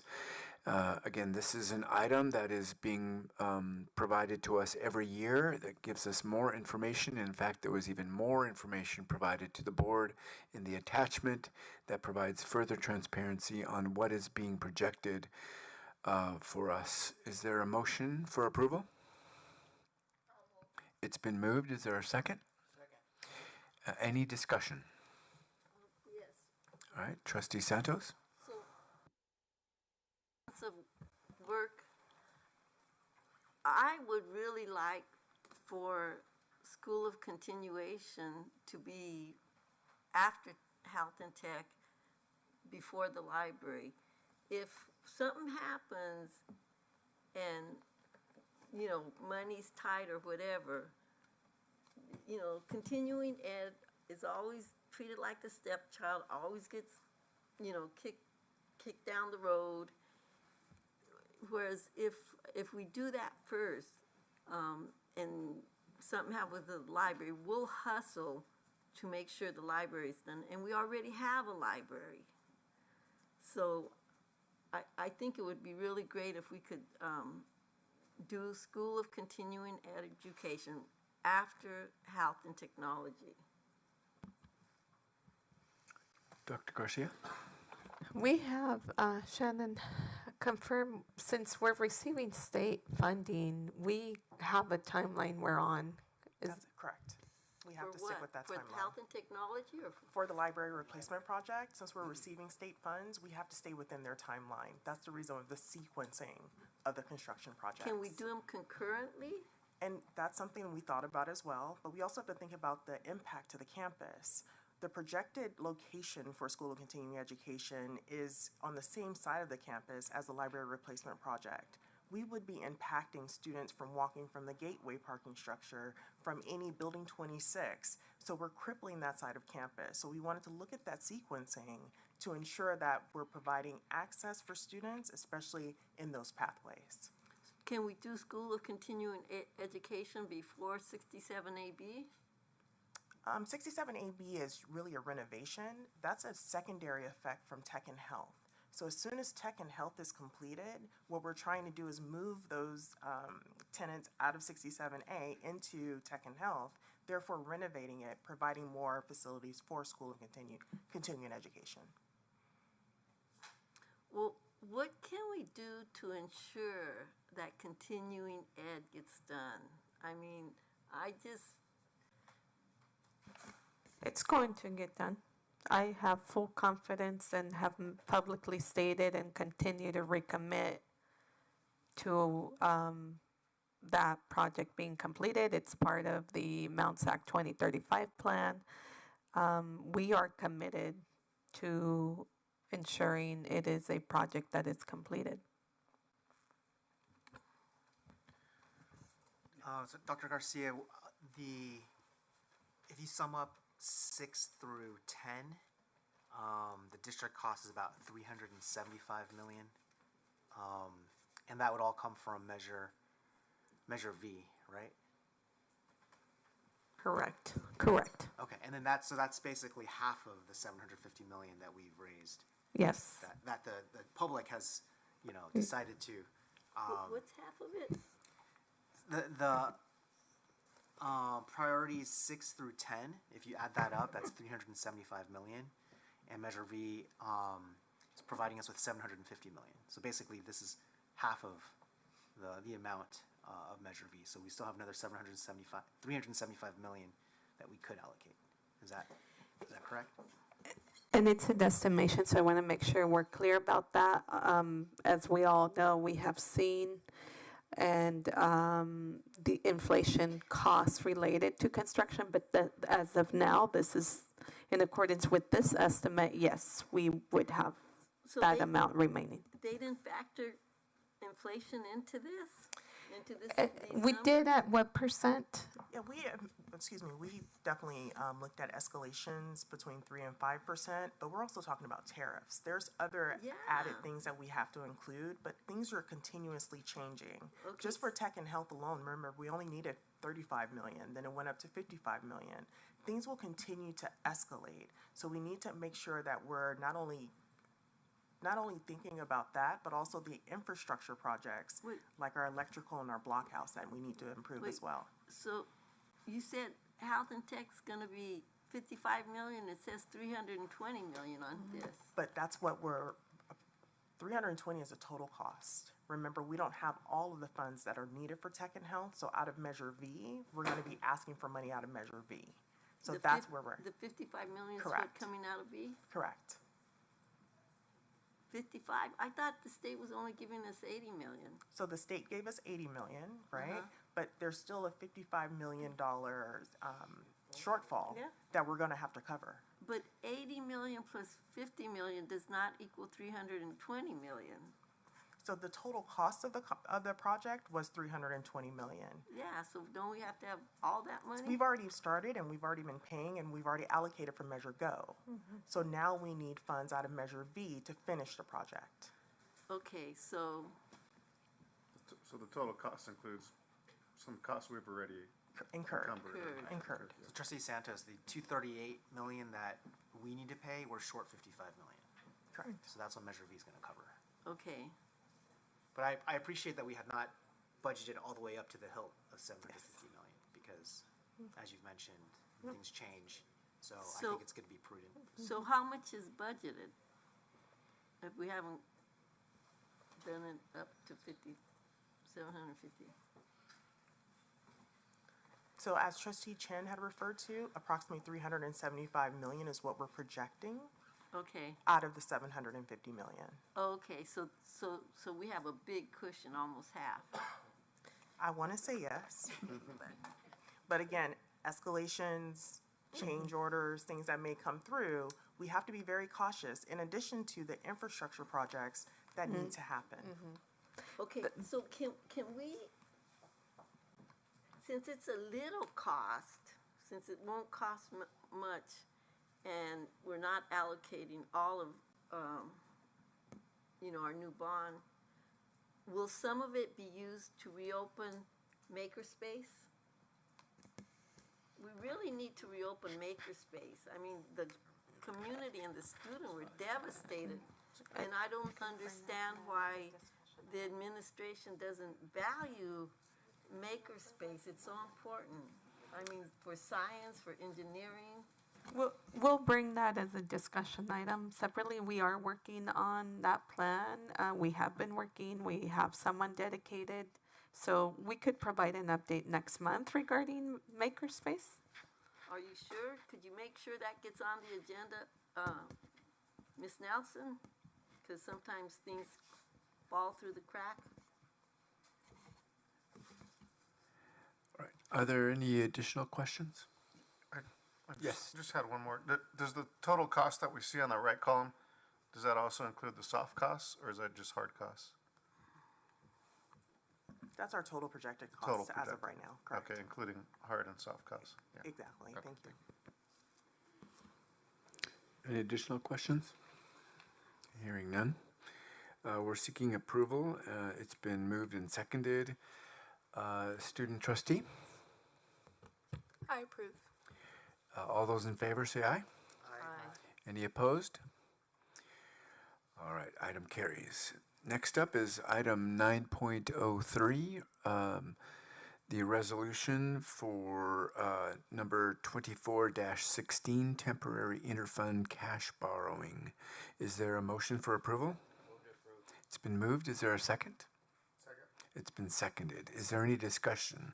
Again, this is something that's done and presented every year prior to the new academic year. Hearing no discussion, student trustee? I approve. All those in favor say aye.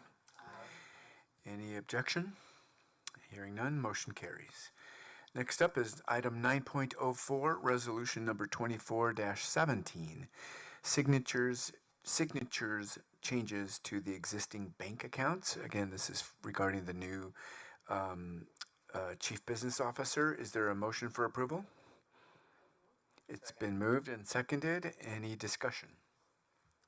Seeing none, student trustee. I approve. All those in favor, say aye. Any opposed? Motion carries. Item 9.05.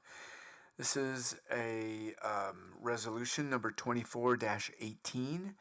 Resolution of the Board of Trustees of Mount San Antonio College authorizing issuance and sale of election of the 2024 General Obligation Bonds, Series 2025A, in an aggregate principal amount not to exceed $250 million, and approving related documents and actions. Again, this is the second step of an ongoing step process. Is there a motion for approval? It's been moved. Is there a second? Second. And any discussion? Trustee Hidalgo, Dr. Hidalgo? What follows this? Do we get the Moody's rating? Is it after this process? Would that be the next step, or? Yes, it is. It's one of the next steps. So it's not the only one. And we do that for each issuance. We need to get a Moody's rating for each one, right? Correct, before we go out for sale. So we anticipate doing 3 issuances based on the amount I see here, 250, or that might change. That may change, and again, that's going to be over a period of time, right? So again, we may be allocating 375 right now, so that's going to be over a period of time. Thank you. Dr. Trustee Garcia, Chen? Yeah. We have a RFP out for underwriters Correct. right now. When do we expect to have that finalized? The interviews take place on July 14th. July 14th. So once those interviews take place, then a selection will be made. And then we'll bring forward an action item to the board. Okay. And then the criteria, is that just based on like a bid? Because they're going to say, well, we'll charge you X amount, or what is it? No, and let me share that the criteria, Angelique, I see you, please come over, because I know you'll have additional details. The criteria was created with support of Bond Council and ISOM, and the advertisement, our consultants. So can you talk specifically about the criteria for the underwriters, please, Angelique? Absolutely. So, yeah, there were several criteria, several factors that were identified through ISOM advisors, our bond advisors. They included things such as experience that the bond underwriters would possess. Also, I don't have the entire list of the criteria in front of me right now, but I know that we had at least 9 different criteria that they have to submit. They have to include previous community colleges that they have worked with. They have to also provide us with financial statements. So there's several criteria that they'll be submitting, and we have a specific process that they submit this information to us through our bid portal that will allow us to compare all of the experience, and our evaluation team will then evaluate all of the submitted information, and they will score it according to that criteria. So state law requires mandates that some things we have to go out to bid. Is this mandated by state law that we have to do an RFP for this? There are exceptions. There are exemptions to the bid requirements. We can do a formal bid for anything that's over the formal bid threshold. So this will be over the formal bid threshold is what we expect, but there is an exemption for special, anything that's considered a special service, specialized service, or professional service. Because we've never done an RFP for this. And we're not legally required. That's the reason why you have not. But I feel it's an opportunity for everyone that's interested to participate in a competitive process, and ultimately we go through have an opportunity to see. But, you know, sometimes, I think sometimes when we hire consultants and go through these unnecessary processes, we're just wasting money. I mean, in the past, you know, they were just chosen. And I just don't understand why we're going through this. So a bid process, one of the things I that know what a bid process is. right, one of the things that the bid process will provide, there can be savings that can be realized through the bid process because of the competitive nature of the process. So one thing that we may see is actually lower costs due to the fact that we have several bidders. That usually encourages people to be more competitive. For example, when Dr. Garcia explained to the board that where we were with the construction and the funding and all that, the board knew that we had to go out for a bond. We didn't have any choice. And I don't understand why we went through those surveys and, you know, I think we're just doing too many consultants and processes that are unnecessary, especially when, you know, the board has a direction. So anyway, those are my comments. Part of our discussion. Any additional discussion items? Hearing none, we will, it's been moved and seconded, so we will now take a vote. All those in, oh, I'm sorry, student trustee. I abstain. All those in favor, say aye. Aye. Any opposed? Motion carries. All right. Next up is a resolution, item 9.06, resolution number 24-19, in support of a mutual academic defense compact. This was gracefully brought to us by the Faculty and Academic Senate and seeking a motion for approval. It's been moved. Is there a second? Second. And seconded. Any discussion? All right, hearing none, student trustee. I approve. All those in favor say aye. Aye. Any opposed? Motion carries. Next up is item 9.07, Accrediting Commission for the Community and Junior Colleges Follow-Up Report. Again, this is the response to the last report we received from ACCJC and specifically related to the RSI. Is there a motion for approval?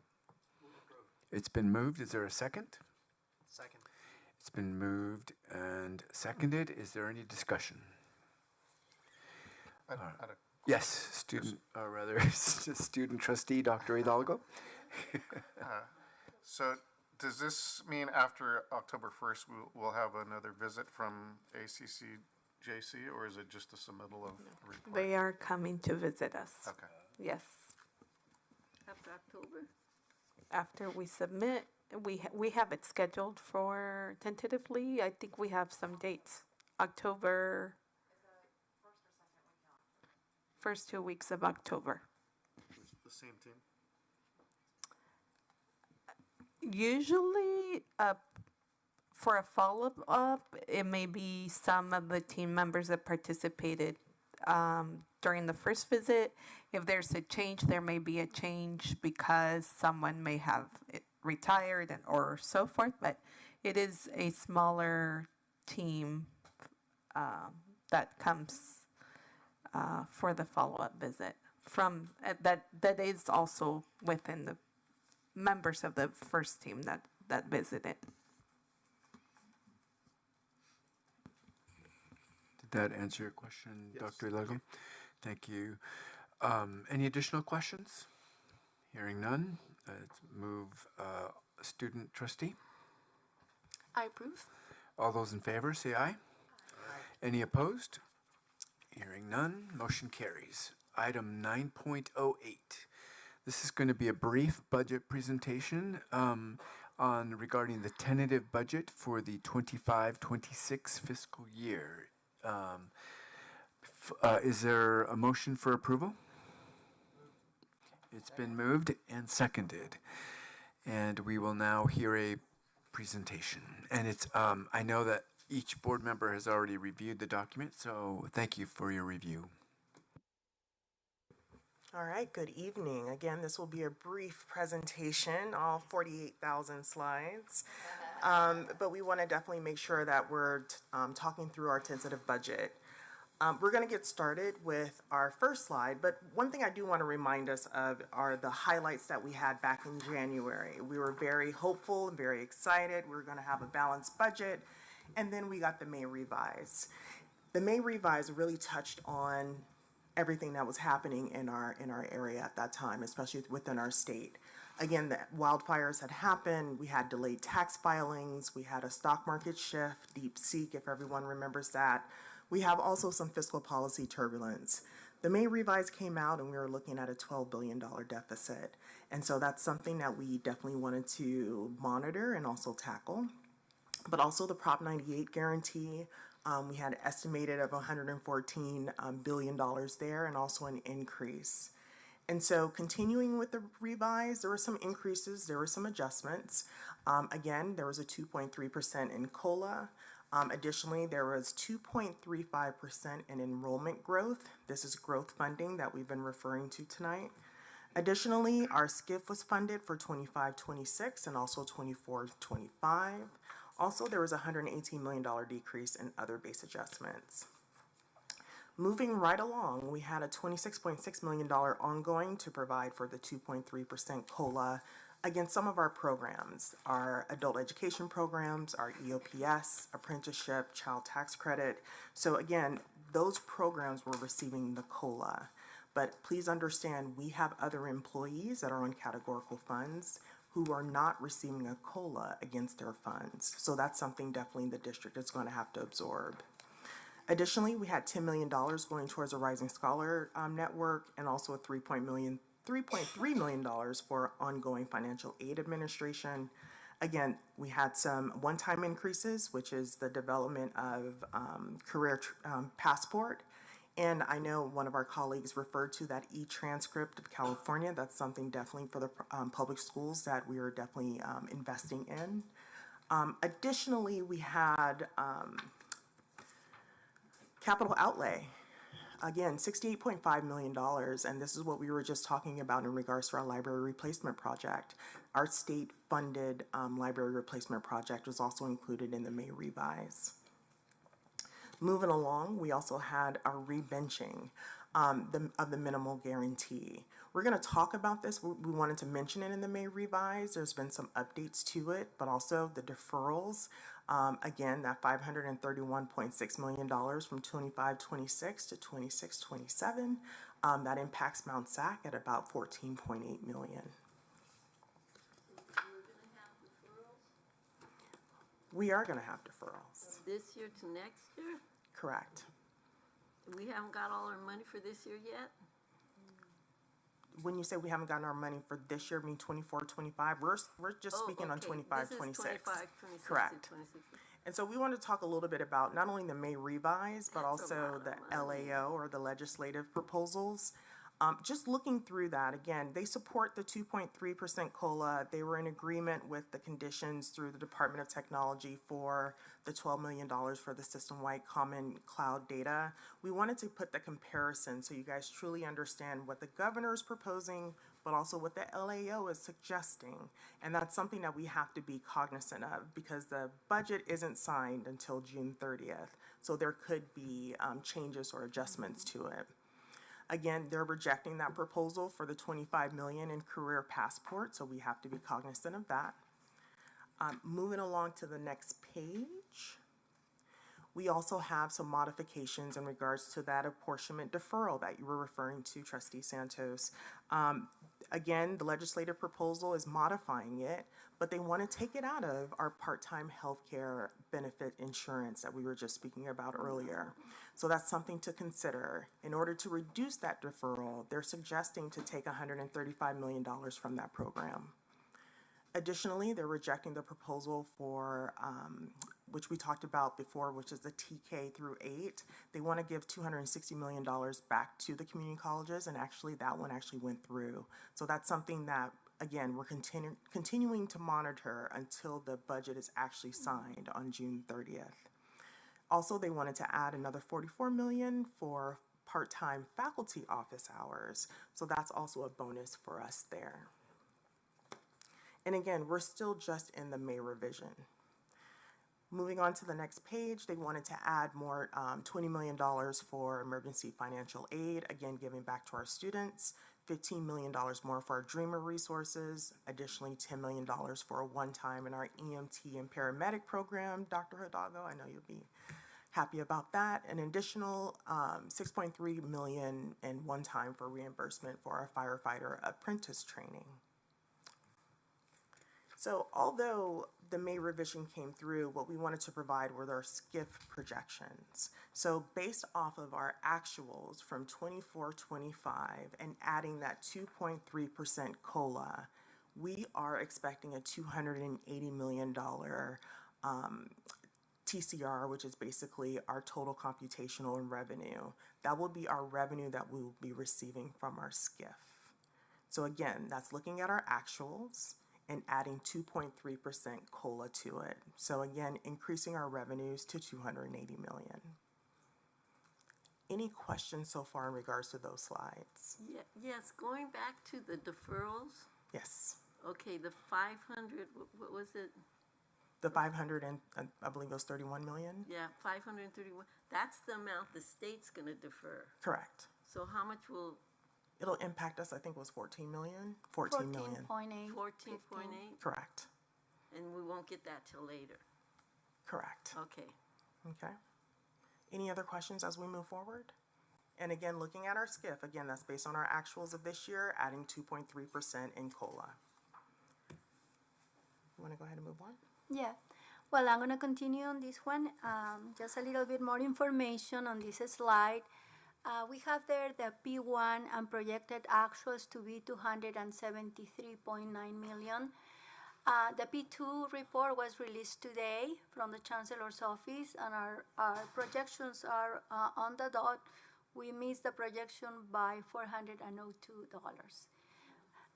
The growth that we calculated at 1,741,517 that you see there is like a little note. We missed it by $1. So we're very, very good on that one. One item that is important to point out here is that we did growth over cap. The growth funding for the fiscal year 24-25 was only a 0.5%, and our cap is 710. So if all districts earn growth, we would have only received 710,000. But because other districts are not earning growth, then the growth is divided by the ones that are earning growth. Therefore, we made so far 1,700,000. But that number is not static. That number is going to change again because it takes several times to recalculate the student-centered funding formula. So our final number will be coming next February 2026, and that 1.7 is probably going to be reduced. It always happens. Not a lot, but it will. On this slide, what we have is the big picture of what happened in the fiscal year 24-25. When you look at these, you see three columns. The first column is the adopted budget, and these are very big numbers. It's the adopted budget. So when we adopted the budget last year, we said that our ending fund balance was calculated to be 59,000,000.4 or 18.78%. The formula for the budget is very simple. It is basically like your checking account. You get your fund balance, which you see on the first column, 71 million. You add your revenues, 304. You subtract your expenditures, which is 316, and you get your ending fund balance, which is 59,467. Now, the first column is just a budget. The next column we have in the middle is the projected actuals, or what is, at this point, is projected actuals because we have not closed the books. The books close on June 30, so we're going to have final numbers when we come here with the adopted budget. So the middle column is what we think how we're gonna be ending. So we did some calculations on some information that we already have, and we're estimating that our fund balance would be 68 million. Now, the variance is the difference between the two. So the first column is the budget, the second column is the actuals, and the difference is, the variance is, for example, we said we were gonna bring 304 on revenues, but we actually brought 308. So the difference means we received 4 more million. But the same thing happened with the expenses. We said we're gonna expend 316. But we expend less. We only expend 312. So then we also have a positive variance of 4.1 because we expend less. So the last column is the addition of the two makes a positive variance of 8.5 million.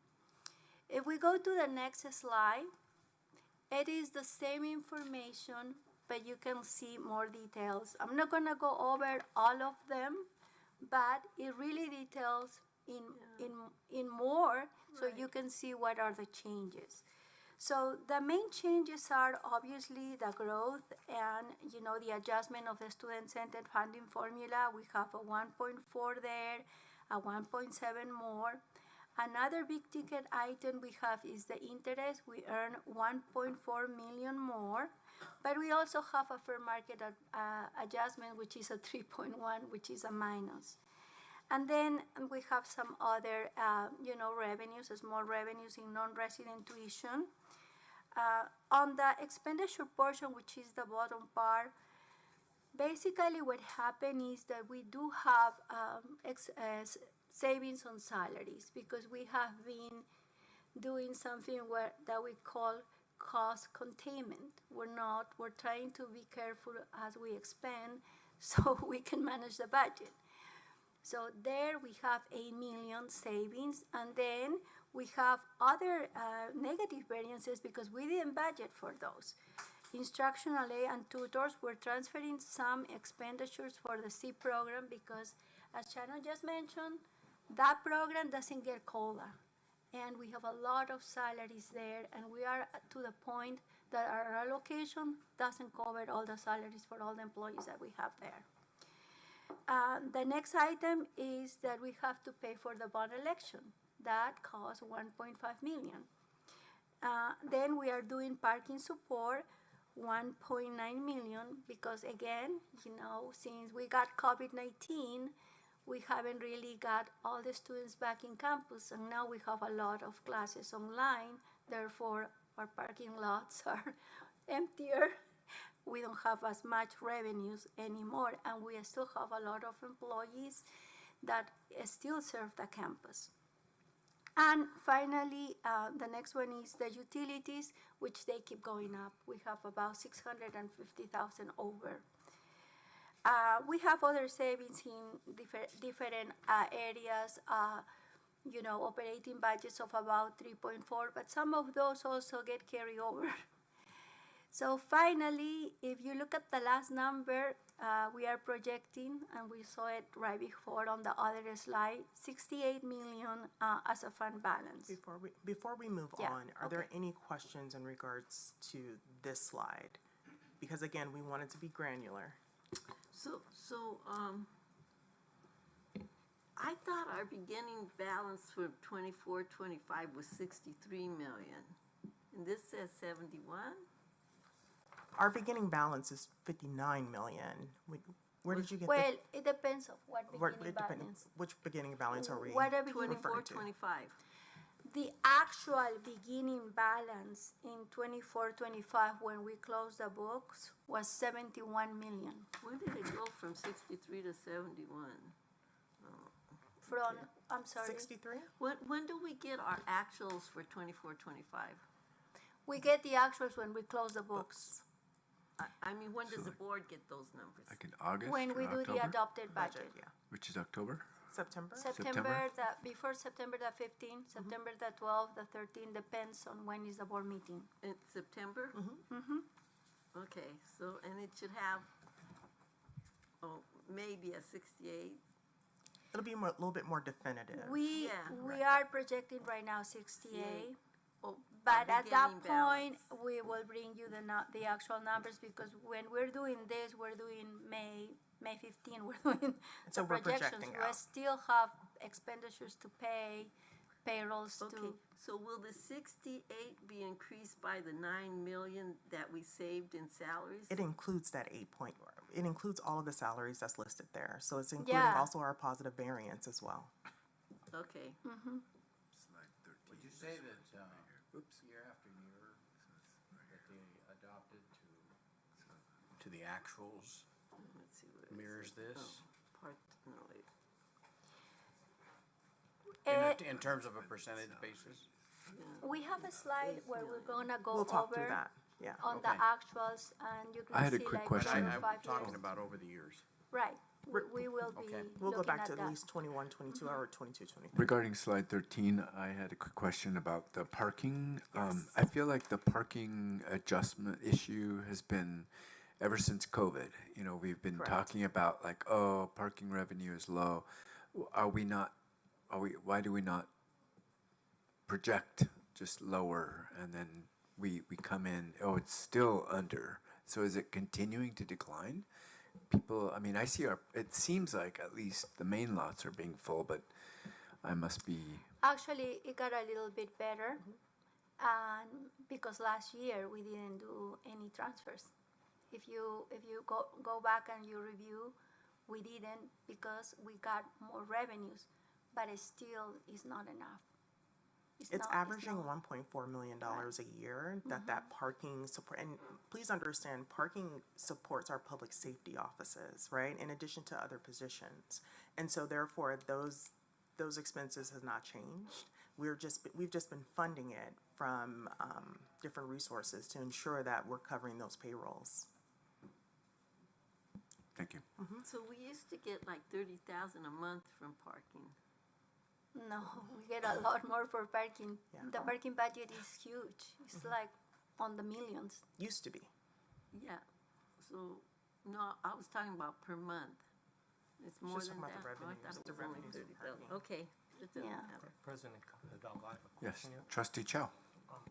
This, on this screen here, you have 8 million in salary savings, okay? Yes. Is that one time only, or is that ongoing? One time only. That's one time only. So we saved 8 million by not hiring certain positions, but that is going to reverse in the future. We filled those positions?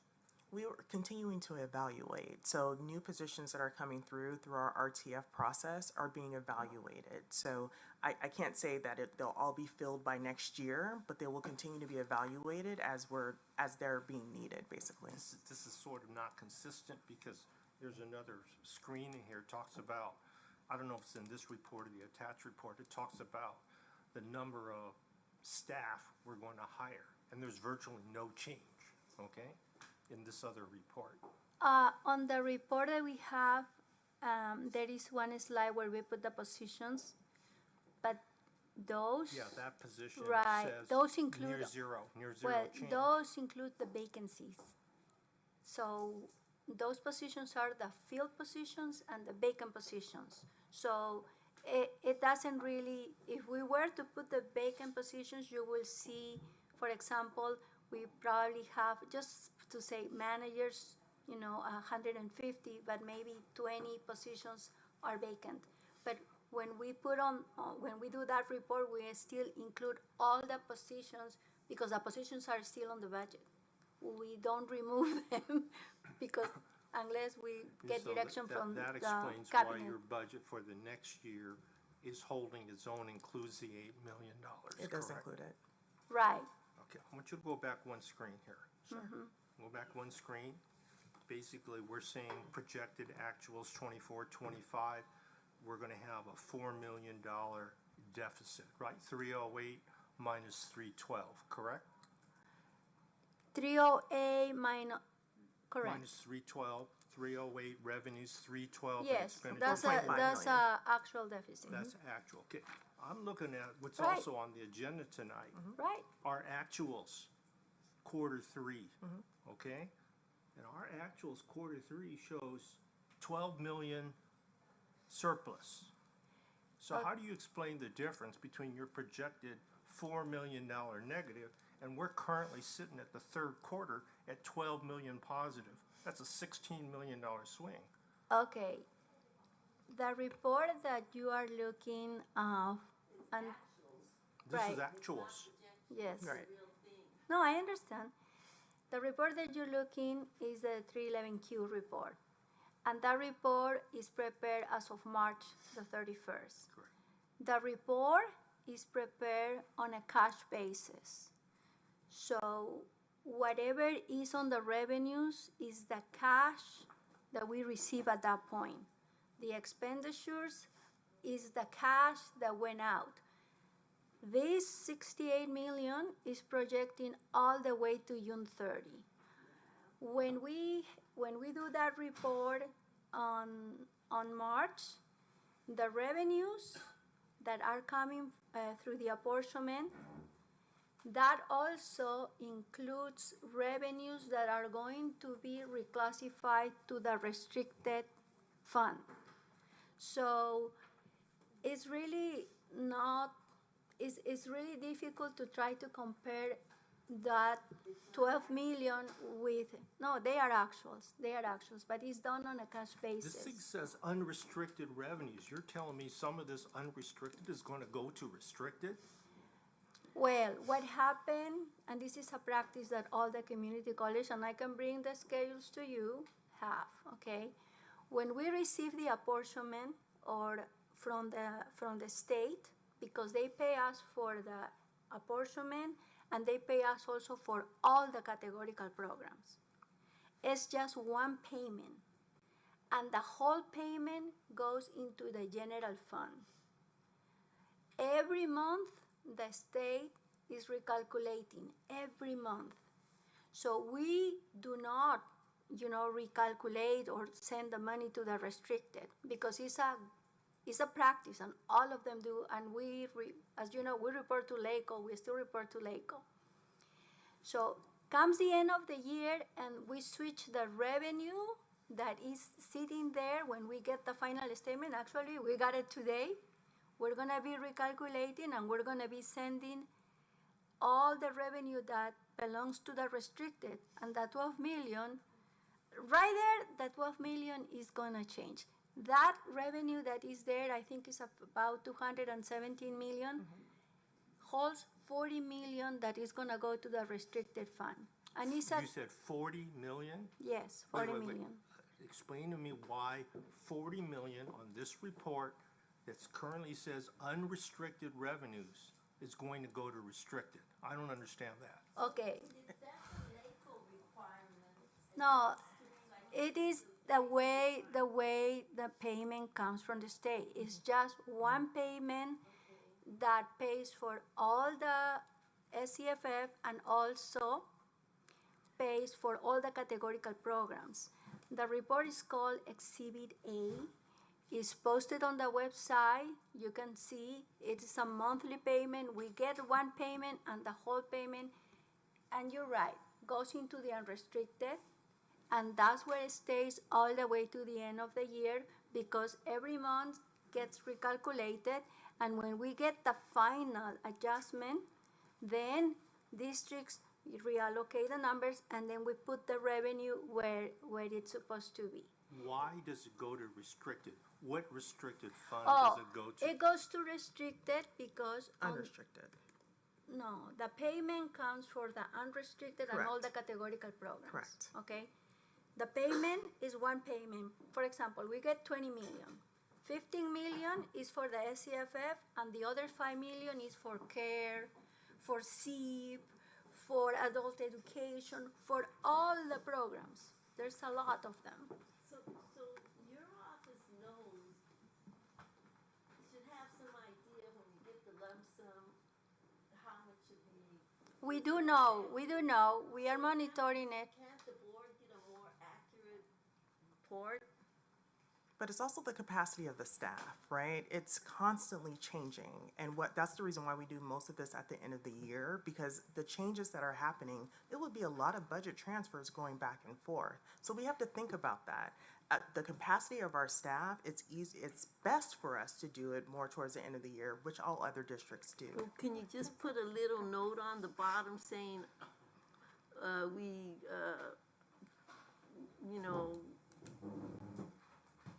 X amount may go to We can put it on the board agenda. You possibly could. Yeah, So we can put it on the board agenda, but the report that we do to the chancellor's office won't change, but we can put on the board agenda as we write the board agenda.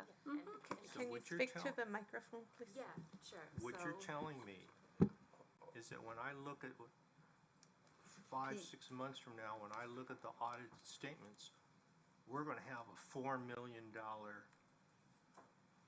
excess expenses over revenue. That's what we're projecting. But this is on the general fund only. That's all I'm talking about. Right. That's what's Okay. projected. And I remember this conversation a year ago. I was told the same thing. And last year, Didn't we had happen. 13 million surplus on the audited statement for general fund. So this is why I have a difficult time as a trustee seeing these projections and approving a budget when sometimes I'm not real sure if what I'm looking at really reflects, because I'll be upfront. I feel we are, I look at this one report here and I'm very, very pleased. And in my mind as a trustee, I'm saying, should we share some of this benefit with our employees, okay? And yet, I look at this thing that says actual unrestricted, and then I hear this one, we're gonna lose $4 million this year, right? I don't know what to think. I don't know how to make an informed decision. I understand. Go ahead, Delana. Sure, yeah, so I just want to specify how the funds are coming in. So on the accounting side within my area. Can you introduce yourself, Oh, please? sorry. Hi, my name is Alana Mill. I'm the Chief Fiscal Service Officer here for the campus. And so I'm over the accounting and fiscal side. So as Rosa was explaining, when the funds come in on the accounting side, how we book it, it all comes in as one source. And so on our end, what we're doing, we're actually splitting out the funds when they do come into our system area. And we have a tracking for that, but the funds do come in and we book them on the accounting side as the unrestricted general fund when the sources do come in. So I just want to clarify that. And So you that's- split them, but then you on paper, you put them together?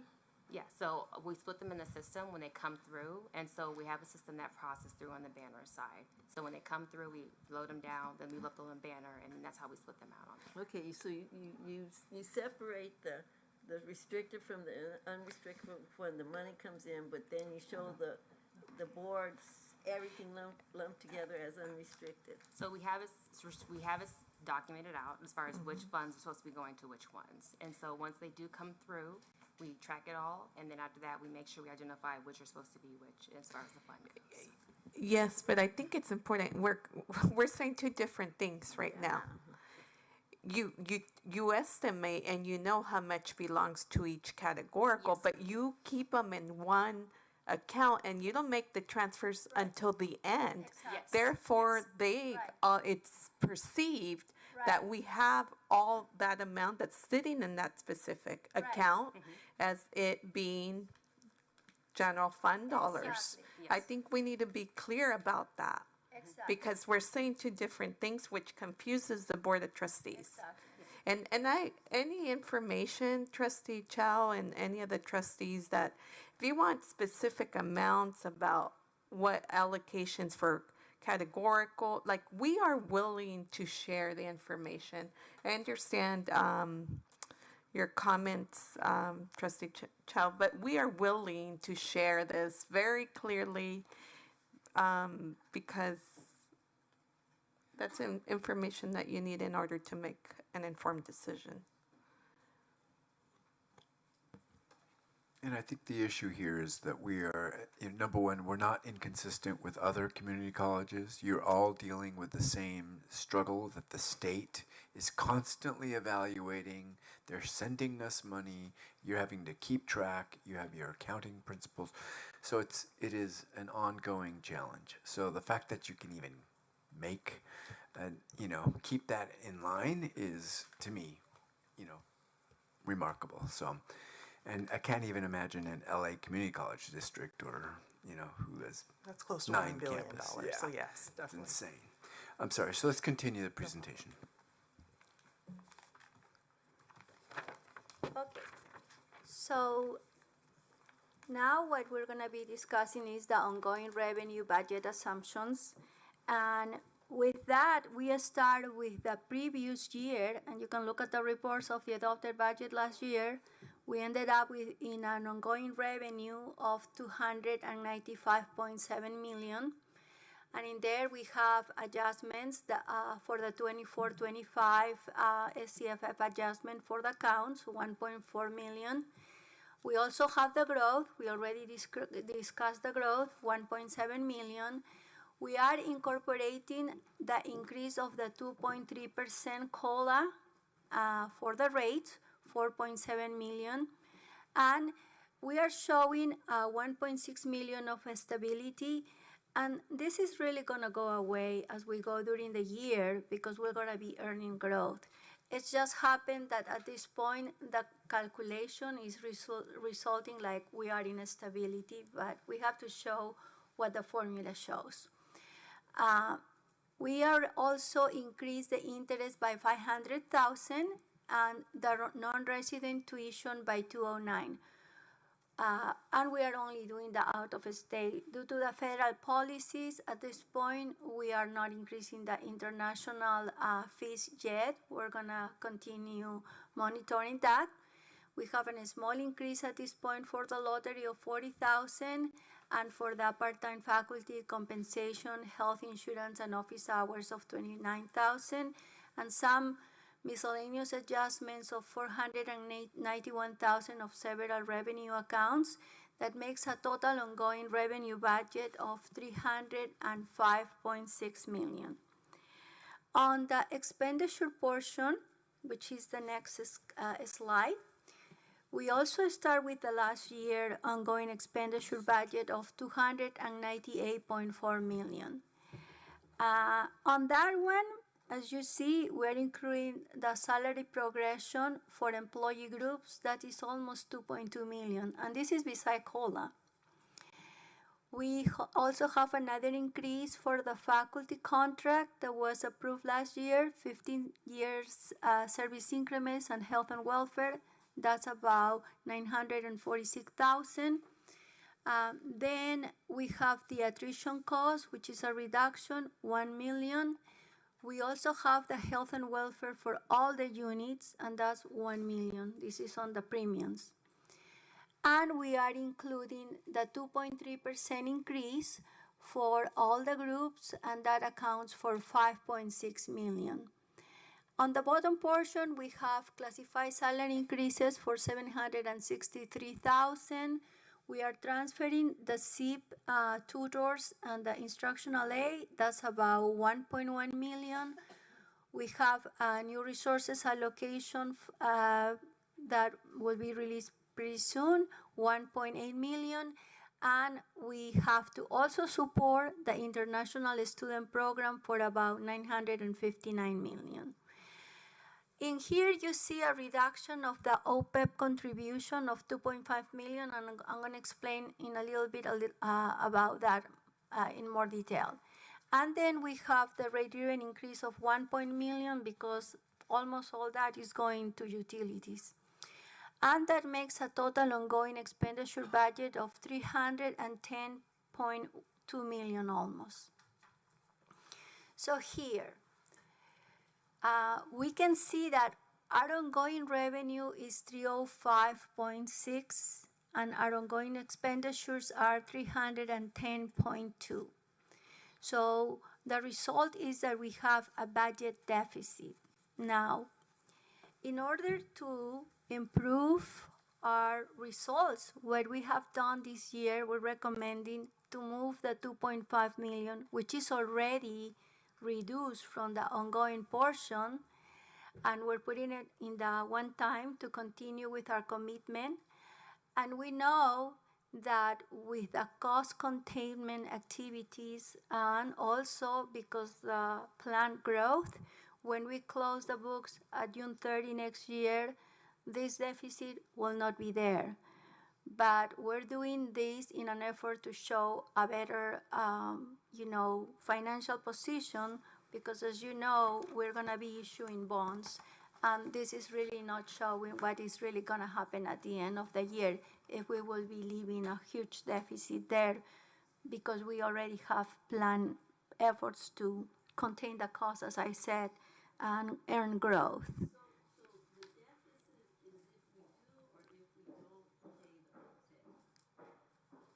The OPEB is going to get paid. We're just going to move the OPEB for this year to the one-time section, and I'm going to show you on the next slide where is that. Do you have any questions? Oh, yes. The 4.5 doesn't have the 2.5 million on the ongoing. We're moving it to the one-time. But I'm going to show you where we're going to pay the OPEB on the next slide. Do we have any questions at this point? Okay. So on our one-time section, we have on the revenue portion, we budget always the fair market value back, 3.1 million, because it's just an accounting entry.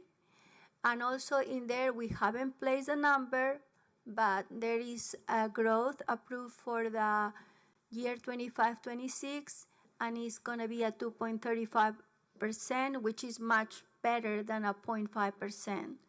So we're hoping that we have a good growth in the year 25-26. And on the bottom portion, we have the expenditures, and we have always purchases in progress, 2.6 million, new resources allocations that are carryovers from previous years, 1.8 million, a small amount for the new resources allocation phase 16, 360,000. We are already including some efforts of activities of containing costs. You see we're cutting there 502. And the next one is the OPEB contribution, which is the 2.5 million. So with this, we will continue our annual commitment of making the 2.5 million every year. Below, we have the more expenditures, the AB 218, the retrospective premium adjustment, that this is for the children abuse, right? Correct. They extended the statute of limitations, therefore these lawsuits keeps coming, and this cost keeps increasing, 771,000. And for many years, we have been paying the PERS for our auxiliary employees, and we have a lot of retirees there, so that's a cost that we've been paying for a long time. Already it's 452,000. Another area where we're cutting already the salaries is the next item. We're already reducing 3 million, so we don't have a big variance at the end of the year. So our total one-time expenditures are 5.3 million. I have a question. Yes? Have we been a part of any AB 218 lawsuits? We have not, but we have to pay for the coverage since it's not only are the statute of limitations limited, but they can go as far back as the 80s or 1970s. So we're paying for that coverage to ensure that if we did receive a lawsuit, right, that it will definitely be covered. When does that window close when they can no longer be filed? There is no window. It's in perpetuity. There is no statute of limitations. So is that for the sexual harassment? Mm-hmm. Correct. For students and stuff. No statute of limitations. Yeah. This is our unrestricted general fund revenue generated accounts for our college programs, and we're budgeting 3.1 million at this point, and we're budgeting expenditures of 4.1 million almost. And in this slide, the next one, we're showing our total expenditures, which are 319 million point five. And also, we are setting aside 1 million for emergency funding requests during the year. You can see there the board policy of the 10%. We have 31.9 million for that, at an assigned fund balance at 13.9, and then our revenue generated accounts for restricted, for college restricted, actually 13.6 million. That makes a total fund balance for the adopted budget of 60.4 million, or 18.92, which exceeds our board policy of 18.5, because we need to have this number to be over 18.5%. Dr. Baca, you had wanted us to go over year by year. So this is the slide that we were referring to starting in 2021, and these are the actuals. So the actuals with the unrestricted general fund, we have 65 million. As it progresses over 60 million, 53 million. And as we referred to for 23-24 is also 71 million. But what we're projecting our actuals will be for 24-25 will be 68 million. One thing to keep in mind as to if we're looking at that fund balance, in a lot of these years, we were holding on to also retro payments. We were in bargaining with our unions, and therefore money was sitting. And so therefore the following year we had to pay it out. So that's something to take into consideration when we go from, let's say, 24.15 to 19% the following year. We paid out those retro payments based off of the COLAs that were bargained for. So that's one reason why you will see that progression of the different percentages. Okay. You know what? I'm gonna kind of save that because I have some additional questions. Okay. And I don't want to belabor the presentation tonight, so I'll have a discussion with Dr. Garcia about that. Sure. The blue numbers are the percentage, are basically the percentages of expenditures based off of our fund balance. So when we have to have a certain reserve policy of 18.5%, this is making sure that we're above that. So that's the percentage of our reserve? No, it's the percentages of our expenditures based off of our revenues that have come in, basically.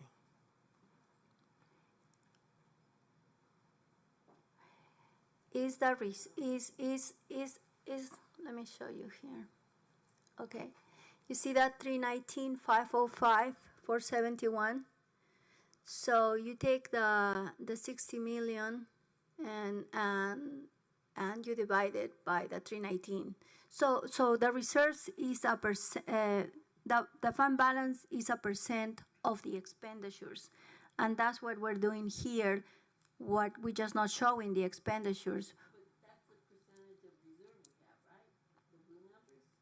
Yes. Yeah, it's the percentage. Exactly. Okay, so we have 21. Those are actuals. All of those are actuals. For 24-25 too? That's projected actuals But for 24-25 is projected actuals. But for all the other years, those years are closed, and that's what it is. Wow, 2021, when we were in the pandemic, we almost had 30% reserves. Yes, because we got a lot of money from HERF. We have Correct. 120 million. Correct.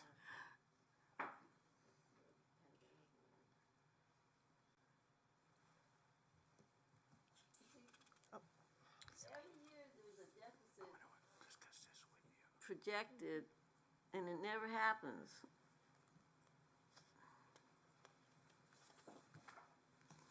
But I guess it's cautionary. It's very cautionary, but let's talk about some Yeah. of the projections that we're looking at. As stated before, we were projecting SCIF fund balances based off of the actuals from the previous year plus the COLA. On these projections, what we're looking at is a multi-year. And in some cases, we are taking growth into consideration. right? So this is assuming that the 2.3% COLA is there. It's also assuming, instead of saying a full 2.35% in growth, we're being very cautious because yes, we may get 1.7 million, but then the following year they'll take back 675,000 of it. So we have to be cautious of that. Again, we also have 2% in 25-26 for positive variances, but at the same time, we're projecting that for out years. So this is a projection, and it's a projection based off of continuing doing what we're doing. That's cost containment, that's stability, that's really earning our growth, but also understanding that growth will be paid, right? But also it has to be earned. So that's the reason why we don't budget for growth. So that, therefore, these are just projections. Any questions? So does LACO issue like a positive certification of the budget, or is that more like K-12 language? Because that's what I'm It's used to hearing. K-12 language. We are fiscally independent. We do not longer report to LACO, but they audit us. Yeah. So let's also look at some future considerations. Oh, my voice cracked, excuse me. So number one, it's the volatility that's happening right now, specifically with tax structures. Also, we're looking at inflation. We have that fiscal policy turbulence that's happening on the federal level that may affect some of our restricted funding, specifically our Pell Grants, TRIO programs, our adult education. Again, tariffs are going to possibly, more than likely, affect our bond program as well. Also, we'll be transitioning into more of a standardized attendance accounting method. This is something that we're testing right now. This may affect our FTEs and how we're being paid out in SCIF. We have to take that in consideration as well. Also, we talked about our parking services support. Parking services requires $1.4 million a year, but we have actual employees that are being paid out of that fund that the district will continue to support because we're not receiving the revenues that we had prior to pandemic. So our parking revenues are not coming in, therefore the district is having to step in and cover those costs. Additionally, we have other future considerations. 26 and 27, we have to support our international students program, so we have to budget for that. And Trustee Chow, I know you've probably been monitoring our OPEB liabilities as well. Yes, OPEB has been performing very well since December, and we are very excited to share what that's going to happen, but unfortunately right now the only information we have is from June of 2024. Again, that information will come out in December, of course, with our actuarial reports, so we'll be able to report on that as well. Our employee retirement, we only saw, I think, an adjustment in our our CalPERS. CalSTRS remain the same. And so again, those are things that we have to consider in addition to our health and welfare benefits as those continue to rise as well. Questions?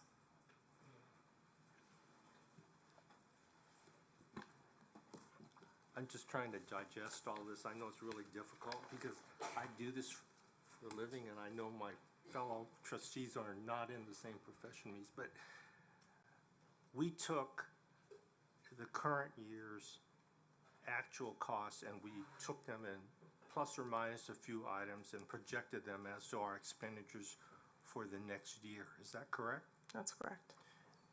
My understanding is included in the current year's actuals is 8 million of the 4.11% COLA from the past. Is that a correct statement? So wouldn't it be more appropriate if you're going to take the current year's expenditures and flow those into the next year, you should strip out the $8 million one-time COLA that was part of the prior year's negotiations? But it's also ongoing. So we're having to continue to pay that amount as well. I'm sorry, you're correct. Yeah, I'm sorry. I'm dreaming here, correct? Can I record this moment? We pay that twice this year. That's right. Because we had we have to make up for 23, 24, and we pay 24, 25. Sorry. Thank you for correcting my logic. Okay. No worries. Are there any additional questions? Yes, Dr. Hidalgo. On slide 15, may just be a semantics thing for me, but it says the first line item is salary schedule progression, all employee groups. So that would be step and column. That's step and That's column. a step and column, longevities. So kind of, and that doesn't Any- vary any- probably too much from year to year. I mean, Well, it's been increasing as we increase the salaries. This increases. okay. And also with COLAs as because the well. COLAs increase the salaries. If we have new employees, And longevity then is Right. reevaluated. and with early retirement, does that adjust? That should be lower, or it kind of balances out? When you say early retirement, you're talking about Well, the like retirement the incentive? incentive that we give, yeah. Right, the retirement, well, eventually that would net in some form or fashion, but again, we still have step and column for people that are active, right? That's where we have to consider those. Okay, thank you. So I think I have a question for Dr. Garcia. So in our projected budget, are there gonna be line items or you know, money for, our, collective bargaining employees raises, raise for the student trustee and for makerspace? I cannot answer that question. Okay, We could definitely meet and have a discussion separately. okay. What is there is the projected COLA, and it is budgeted for. And there's still no deferred maintenance. Are we ever going to see that? Fingers are crossed, right? nothing this year. Nothing this year. From the state? Yeah, unlikely. Right. But we can use our bond money for deferred We maintenance. can use a portion of it. It is written into our bond language for some infrastructure projects, but specifically to scheduled maintenance that we're used to receiving from the state, we are not receiving anything this year For 25, 20, for 25, 26. There's no funding Yeah, there's no for funding. for the her maintenance this year. so we have some money. One last question. All right, Included Trustee in the Cho? budget, we always have a certain amount of placeholder accounts, correct? Yeah. How much is in there? We don't have a placeholder. There's no placeholder. You've eliminated that policy? No, it's not that we eliminate it. You know, this is just a tentative budget, and we have some amounts because we are gonna kind of redo the budget for the adopted. And as of the adopted budget, depending on the decisions that are made on collective bargaining, we may have to just put some placeholders until we know the decision is made. It could happen that when we get there, decisions are still not made, so we still have the set aside. For example, the 5 million that we have here, we put it there, it's a set aside, but it's not board approved. The budget is approved, but the contracts with the collective bargaining groups are not approved yet. So we cannot really allocate that until the board approves that for each group. And at that point, we put it in each employee. Typically, when I did the numbers, 85% of our costs are direct salaries and fringe benefits, correct? We're in line with all other community colleges? Ms. Shannon, you've been in Yes, other. definitely. That's in line? Definitely. And so, how do we squeeze that number so it's possible to give our employees more than the state mandated COLA? The way it's described to me is there's very, very, very little room. And it is very little room, but this is a consistent issue across the state. But one thing we have to also understand is that we have to prepare, and I understand that we feel as if we're preparing for the worst, but we have to be prepared for the worst. The fiscal turbulence that's happening right now, we have to be prepared for the federal funds to withdraw, right? We have to be prepared for the tariffs. We have to be prepared for how it's going to affect wildfires. But we have to be prepared because we have to make payroll. right? So that's something that we have to take into consideration. I understand that we feel that we're budgeting for doom and gloom, but when doom and gloom happens, like a pandemic or something along that line, and we don't have that support from the state, we need to make sure that we're still able to make payroll. But we hear that every year, and our reserves grows and grows and grows every year.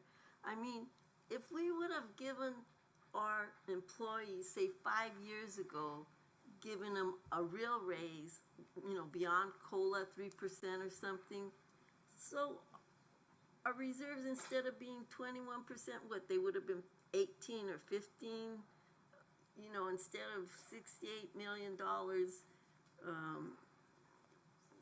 fund balance, we'd have, what, 50 million or something? I mean, it wouldn't hurt us. We can afford. I would love to agree with you, Trustee Santos, but as a CBO, we have to be prepared for everything. Everything is thrown at us at every direction. Yeah, on whose back? On the bargaining unit employees' back? The ones that have the greatest need?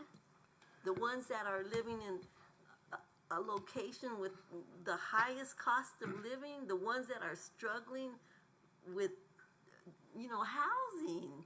They don't commute from Inland Empire because they like a long commute. That's where they can afford. They should be able to live in the community where they work. Ms. Shannon, Trustee Santos makes a valid point, but I understand your position. You're the messenger, and your job is to be fiscally prudent. I understand that. If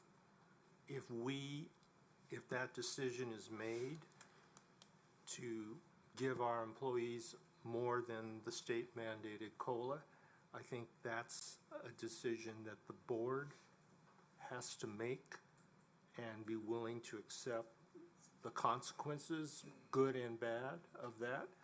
I understand that your job is to be fiscally conservative and to protect the financial interests of college, as well as President Garcia. And if we wish, this is really something that we as a board need to decide the priorities of how we spend our money. And to that end, as a elected trustee, we have a fiduciary responsibility to be wise, and this college has a history of being very cautious, and I think because the alternative is that there could be campus layoffs if we make the wrong decision, and this campus has not seen layoffs, and we don't want to see layoffs. And I think the unstable state budget situation added with the federal craziness, I think we have to be very extra cautious. And I understand that there is we have all this money, but I think it's in our best interest to be very, very prudent about that. But I know that we are continuing, we have provided it. Have we completed your presentation? Yes, so, we have, thank you. Board colleagues, at this point, we're going to call the question. And for this item, which is item 9.08, tentative. This is the tentative budget. This is coming back to us, right? It's coming back to us in September. Correct. Yes. And so we will have an additional opportunity to discuss this. And this item has been moved. It's been seconded. There's been discussion. So we will now take a vote. Student trustee. I approve. All those in favor, say aye. Aye. Any opposed? Item carries. Thank you very much for that very thorough and informative presentation. This time, board colleagues, we are going to the consent item. Are there any items that the board wishes to pull as we approach 10 p.m.? Pardon? Okay. Item 1018. Item 1018 is being pulled. Anything else? Oh, I thought you were mentioning the time. Okay, hearing none, is there a motion to approve the consent calendar? It's been moved and seconded. Any discussion? Hearing none, student trustee. I approve. All those in favor say aye. Any opposed? Great. The only item was not approved was item 10.18, agreement Evans and Sutherland, a COSM company for the planetarium projection system upgrade. Is there a motion for approval? I'll move. It's been moved. Is there a second? Second. It's been seconded. Is there a discussion? Dr. Baca? I'll be brief. You know, this item, and I just want to highlight it because I think it's one that brings great value to the college. The planetarium and the observatory are very instrumental in the work that's being done in the credit program, but also it's a value beyond that in terms of student volunteers, internships that are associated with that for them to develop understandings of astronomy and related areas. And it's really a valuable outreach tool. I consistently get feedback from school leaders that students are very inspired when they're participating in that kind of an activity. So I think, and I just kind of pulled it because I wanted to make a few comments on it. But I know that we're all very supportive of it, so, I'll call for the question. So,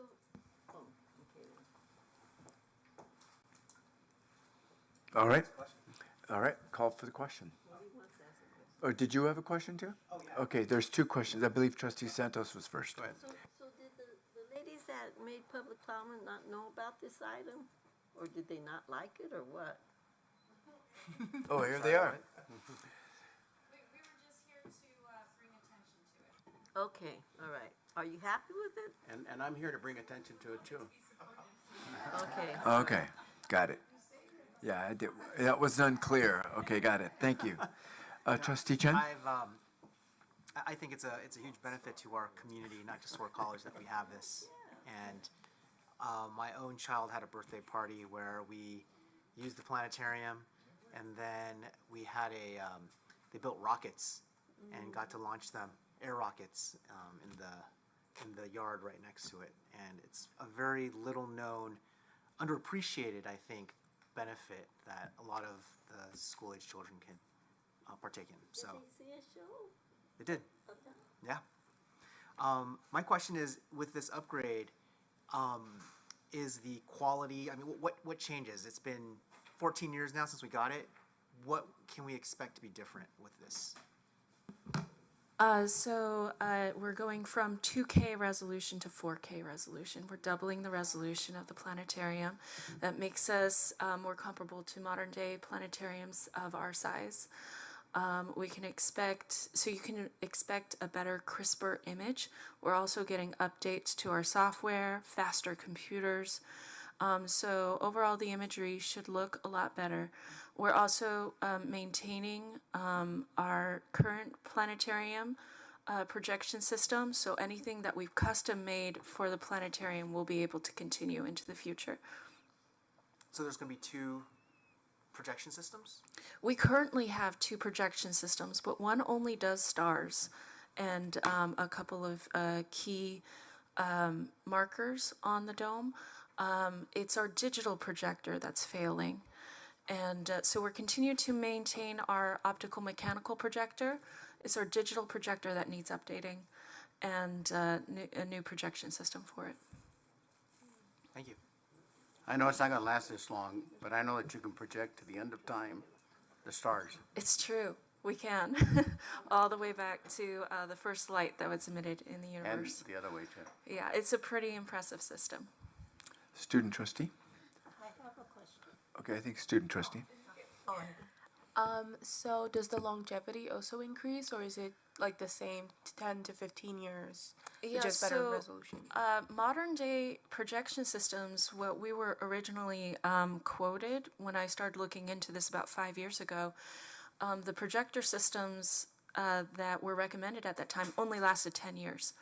And I was not satisfied at all with the shortened lifetime. We were paying more money for a shorter lifetime projector. I wasn't satisfied with that. So we did a lot of hunting and digging and working. I'd like to definitely recognize Jonathan Sage worked with us very closely on this, and we were able to find a new projection system that is projected to last 15 to 20 years with a lamp change. Very good. I don't, it's not a question. I saw the cost here, like 1.5 million, right? No, it's 346 and change. Oh, I'm on the wrong one. How much is the total cost? We're looking at just under 350,000. Oh, okay. 350, yeah. Thank you. All right. We are now calling the question.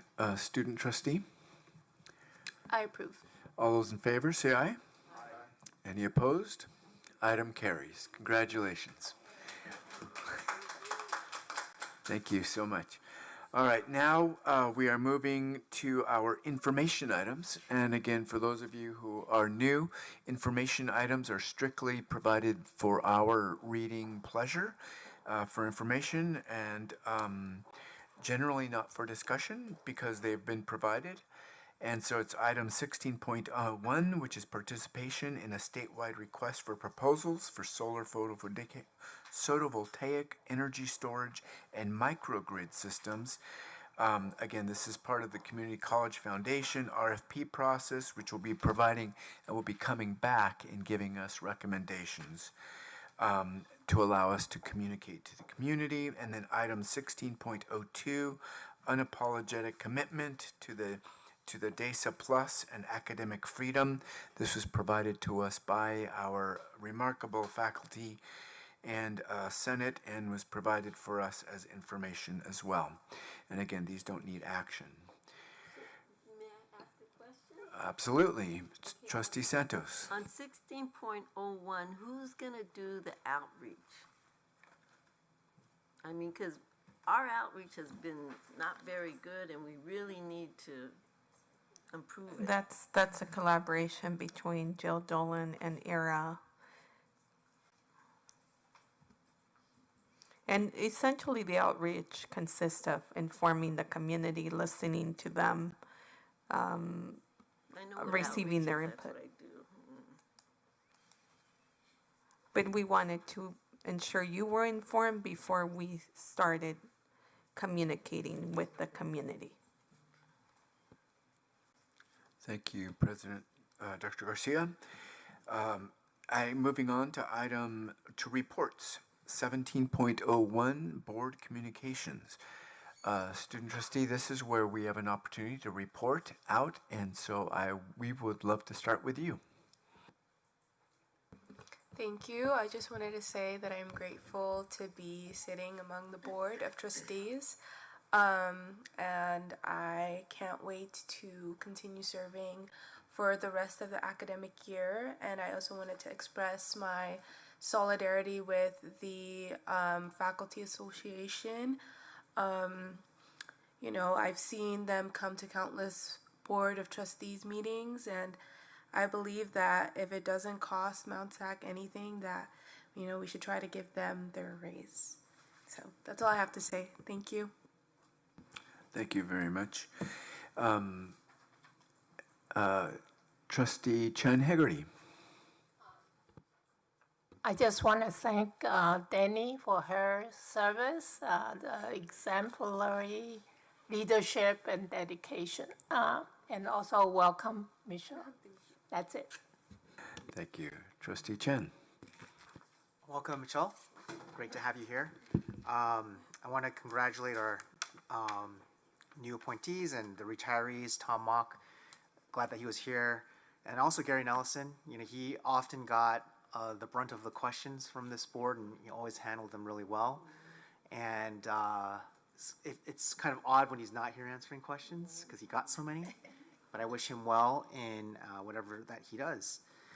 And in terms of events, I attended a grand opening for Wedgeworth Elementary School and Hacienda La Puente Unified. It's the first new school in a very long time, and for a long time that school was just a bunch of portable buildings. It was all temporary, but now they finally have a school that is permanent and is worthy of the community that it serves. So very grateful for that.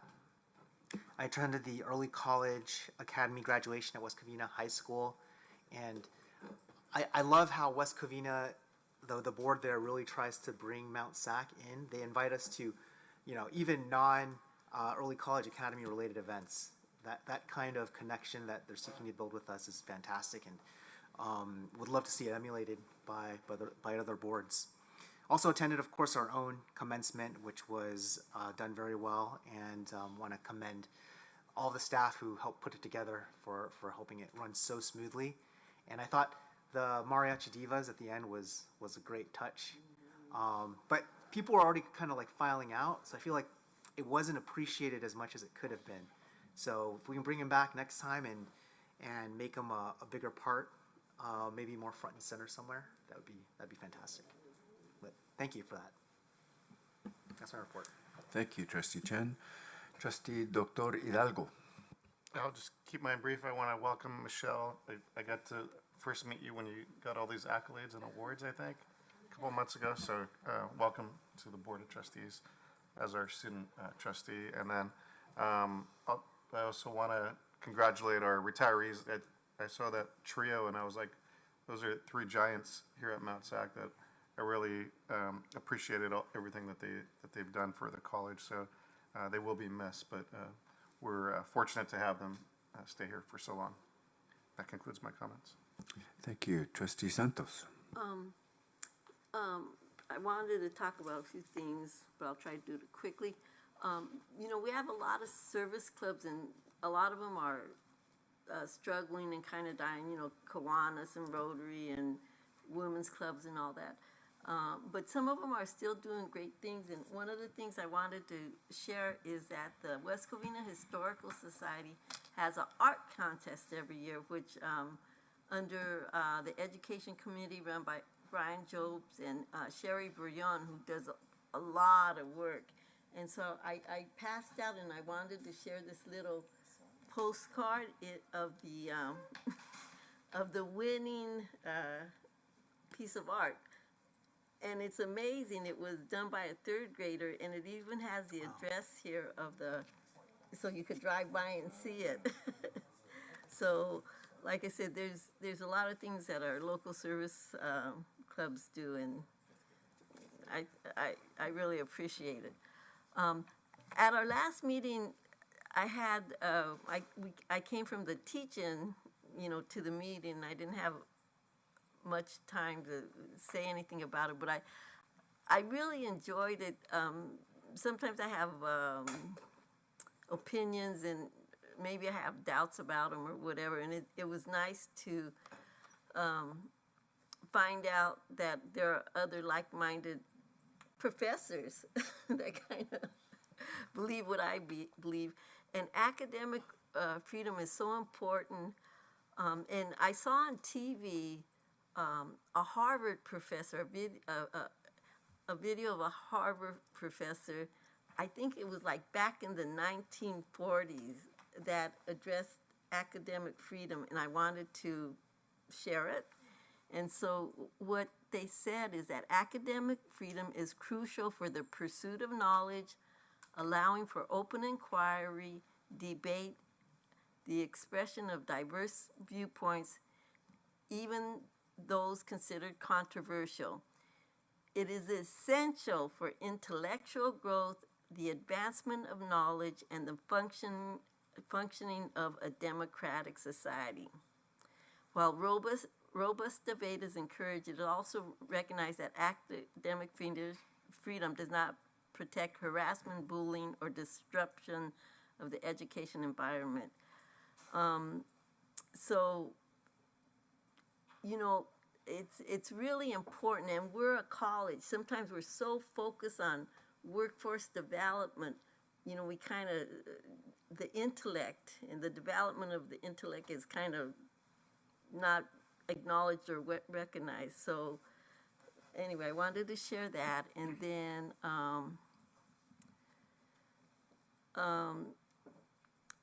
the last thing I wanted to talk about, I'm scared and concerned about the current feds.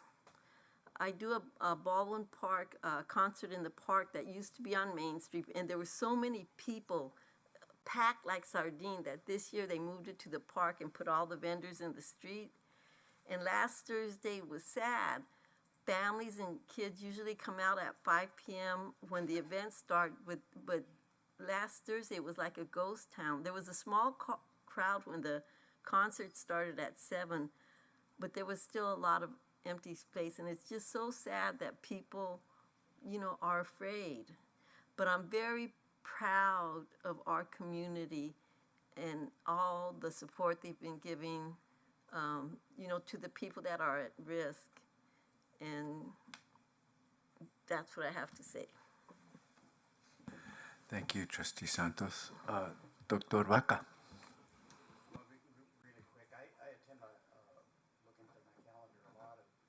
Events, graduations, award banquets, Santana High School, Diamond Ranch, West Covina, which includes us in a really nice way. Wind program, baseball games, Hildo Solis, Aquatic Center, La Puente, just a lot of stuff. I mean, the last 2 months have been very active for all of us because we've had a lot of events, and I was able to catch a lot of them, not all of them, but a lot of them. So, and just lastly, on the retirees, the 3 individuals retiring, they're exceptional in each one of them in the work that they've done for the college. So, leave it at that. Thank you. And Michelle, welcome. Trustee Chow. The advantage of going last is everything's been said. As traditional, I only talk about the highlight of the month. I think the highlight was I went to the 50th child care development. It wasn't that event. I was so impressed with the event. I asked for a tour of our child care development center. I was there with President Garcia, Trustee Santos. It was a wonderful event. If you go there, make sure you're clean shaven and you look decent because they won't buzz you in unless you get in there, okay? But after I got buzzed in and they scrutinized me, it took me 3 buzzes to get in. It's a self-sufficient, 85% of the participant, the parent, 85% of the child care students are children of our students here at Mount SAC. And the fee is so nominal. It's like a sliding scale. It could be as little as $25 a week for your child. All right. And so I was really impressed by our child care facility. I am amazed at all the good things we do at the college, and that was by question the highlight of the month of all the numerous events we attended. Thank you, Trustee Chow. I had no idea. I love that. And for me, it has been a whirlwind, just like everybody said. But first and foremost, bienvenido, our student trustee Obasi. We're thrilled to have you here at the dais with us, and I know you're going to represent well. I just know it. And congratulations to you on all of your scholarship awards and that we saw you at. But I think I don't want to repeat anything, what everybody else has said. I think the best part, which I love, is commencement. I loved it. I always get choked up. And I know I am going to be tomorrow night too. So it is amazing. So that's all I'll say. Otherwise, it's going to go crazy. So I'm going to turn it over to you, President Garcia. In the interest of time, I'm going to go through the slides, but I'm going to keep my comments, generalize them, and make them very brief. The highlight of the last few months has been the success of our students, and I also would like to thank everyone that contributed to organizing the event. It was beautiful. We had 1,335 students participate, but also take a moment to thank every single employee at this college because everyone contributes to the success of our students. So there were a few highlights of the work that our team completed on campus in the different areas, some of the presentations from some of our colleagues, the recognition for Eric, who served as a CCA president, and the acknowledgement and achievement of our athletics. So I will, in many celebrations, which I love to see the success of our students and how, as a college, we ensure that we build up the celebrations towards the main day, the main day, the best day of the year, which is graduation. So I just want to thank the trustees for your support and the support of students. And then I am ending by sharing some of the events I participated in as well. So thank you all, and have a good night. Thank you, President Garcia. This brings us to the end of our agenda, and our next board meeting is Wednesday, July 9. So that's not very long from now, which is kind of crazy, right? And at this time, the board will adjourn to closed session to discuss the following closed session item, which is 3.01, Conference with Labor Negotiator, Chief Negotiation Soka Song, CSEA 651, CSEA 262, Faculty Association, Dr. Martha Garcia, Management and Confidential Employees. This concludes our meeting at this point.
This time, we'd like to report on action taken in closed session. This is item 3.01 regarding conference with labor negotiators, chief negotiators, CSEA 651, CSEA 262, faculty, Martha Garcia, management.